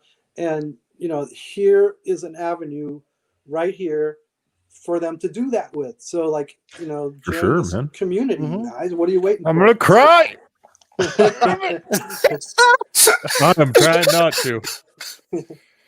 All right. Well, speaking of that, and speaking of overpriced coffee, for the price of one of your daily coffees, you too can go to iCandyUniverse.com, pick up some stuff, support Dan, get some money in his pocket. Let's get Re2 out. Let's get these other like 92 Re2, books 3, 4, he's and got in 5. his mind. Yeah, let's need help this guy get going on this Re5. Yeah, make sure you sign up on CryptoComics underneath his user account, ZenBoy. So that's CryptoComics.com/u/ZenBoy. You can sign up for free right now. You can check out issue 1 right now and leave a review, please. That way, when we go live, people can see how badass that book is. It's trending at number 1 right now on the system. It's killing it. Really? Yep. Yeah. Yeah, people are checking it out while we stream. Digging that book. So. Comic Book Nation. Well, they're doing themselves a favor at this point. CryptoComics Nation. Well, dude, seriously, that book is so incredible. Like, it really is incredible. I love when I got to see it, you know, and I understand that this is the way that you guys get your bread money, you know, and so when you contribute something like that, we at CryptoComics Marketplace take it very seriously. I mean, we understand what we're asking for, and it is beyond money that we're asking for, because we're asking for what you need for your bread money. So the fact that you put into the marketplace, again, thank you, Dan. Thank you so much for allowing us to sample this incredible comic book. I mean, incredible story that to me feels like it's just going to become this epic journey. Like, I love how it started. I love how your character design is. I love how you do creatures. I love how you tell the story with no words at the beginning. I just felt like that was such a fun journey to run through that planet with. So thank you. I can't thank you enough. You are a god. Absolutely. No, I don't think anybody on our team could thank you enough. We you are So You're one of for our those favorite people out there who, are not in the know, if you want to know who Dan is, I want you to look at your all-time favorite comic book creators and then realize that they got into this into the comic book industry because More than this guy likely. right here, More than likely. Yep. I'd wager 9 times out of 10. Yeah. I mean, Oh, come on. I don't know. oh about yeah. Dan, yeah. Dan, For just sure. take it, man. Just smile. that. We're Okay, definitely there. Oh, no, first of all, definitely all artists have an ego. There's no point in denying it. We want the love. We definitely do it for the attention and the love, and but it's like you don't want to inflate the ego too much. So I'll do whatever it's I need to do to get dangerous. one of those panels. Well, You get down, mean Dan. and cocky after a while. Get cocky. You've earned it. You've heard that Seriously. stuff, man. Yeah. 30 years is impressive, Oh man. yeah. That's impressive. I mean, that's impressive. Like 30 years. And Well, hey guys, and we're climbed up over the top of 2 hours already. I don't want to. oh shiz. Like none of us are going to want to end this, but Sorry, we Dan. know that. I would have No, talked to we you for could talk another for another 30. 4 but, hours, or Dan, Dan, Easy. thank you again That's fine. for I'm everything. hungry.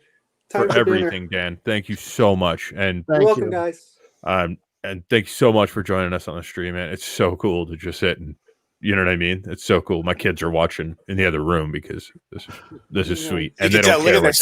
smiles. Look at their smiles. Yeah, They're just we're like happy. We're happy. fangirling. Seriously, anytime you ever need help on a book, right? Yep. Yeah. Keep your ears peeled. It's gonna happen. I hope. Yep. Hey, I mean, we could just throw it out there. You were saying earlier when was it Dominic in chat that was asking about being persistent, and you said to just keep being persistent. So I just want to apologize right now for what's going to happen to your private messages on Facebook as me and Matt start blowing you up every day.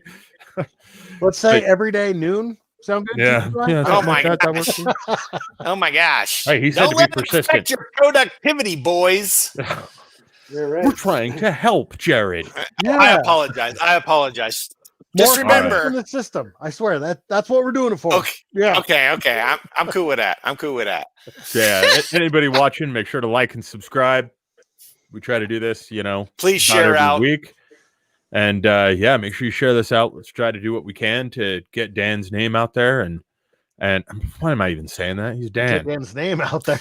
Hey, I don't know. We Let's need get to this man help get some money. Dan's Okay? website Yeah. out there. Yeah. Go to Eye Candy Universe. Universe.com. There's Zen Intergalactic Ninja.weebly.com.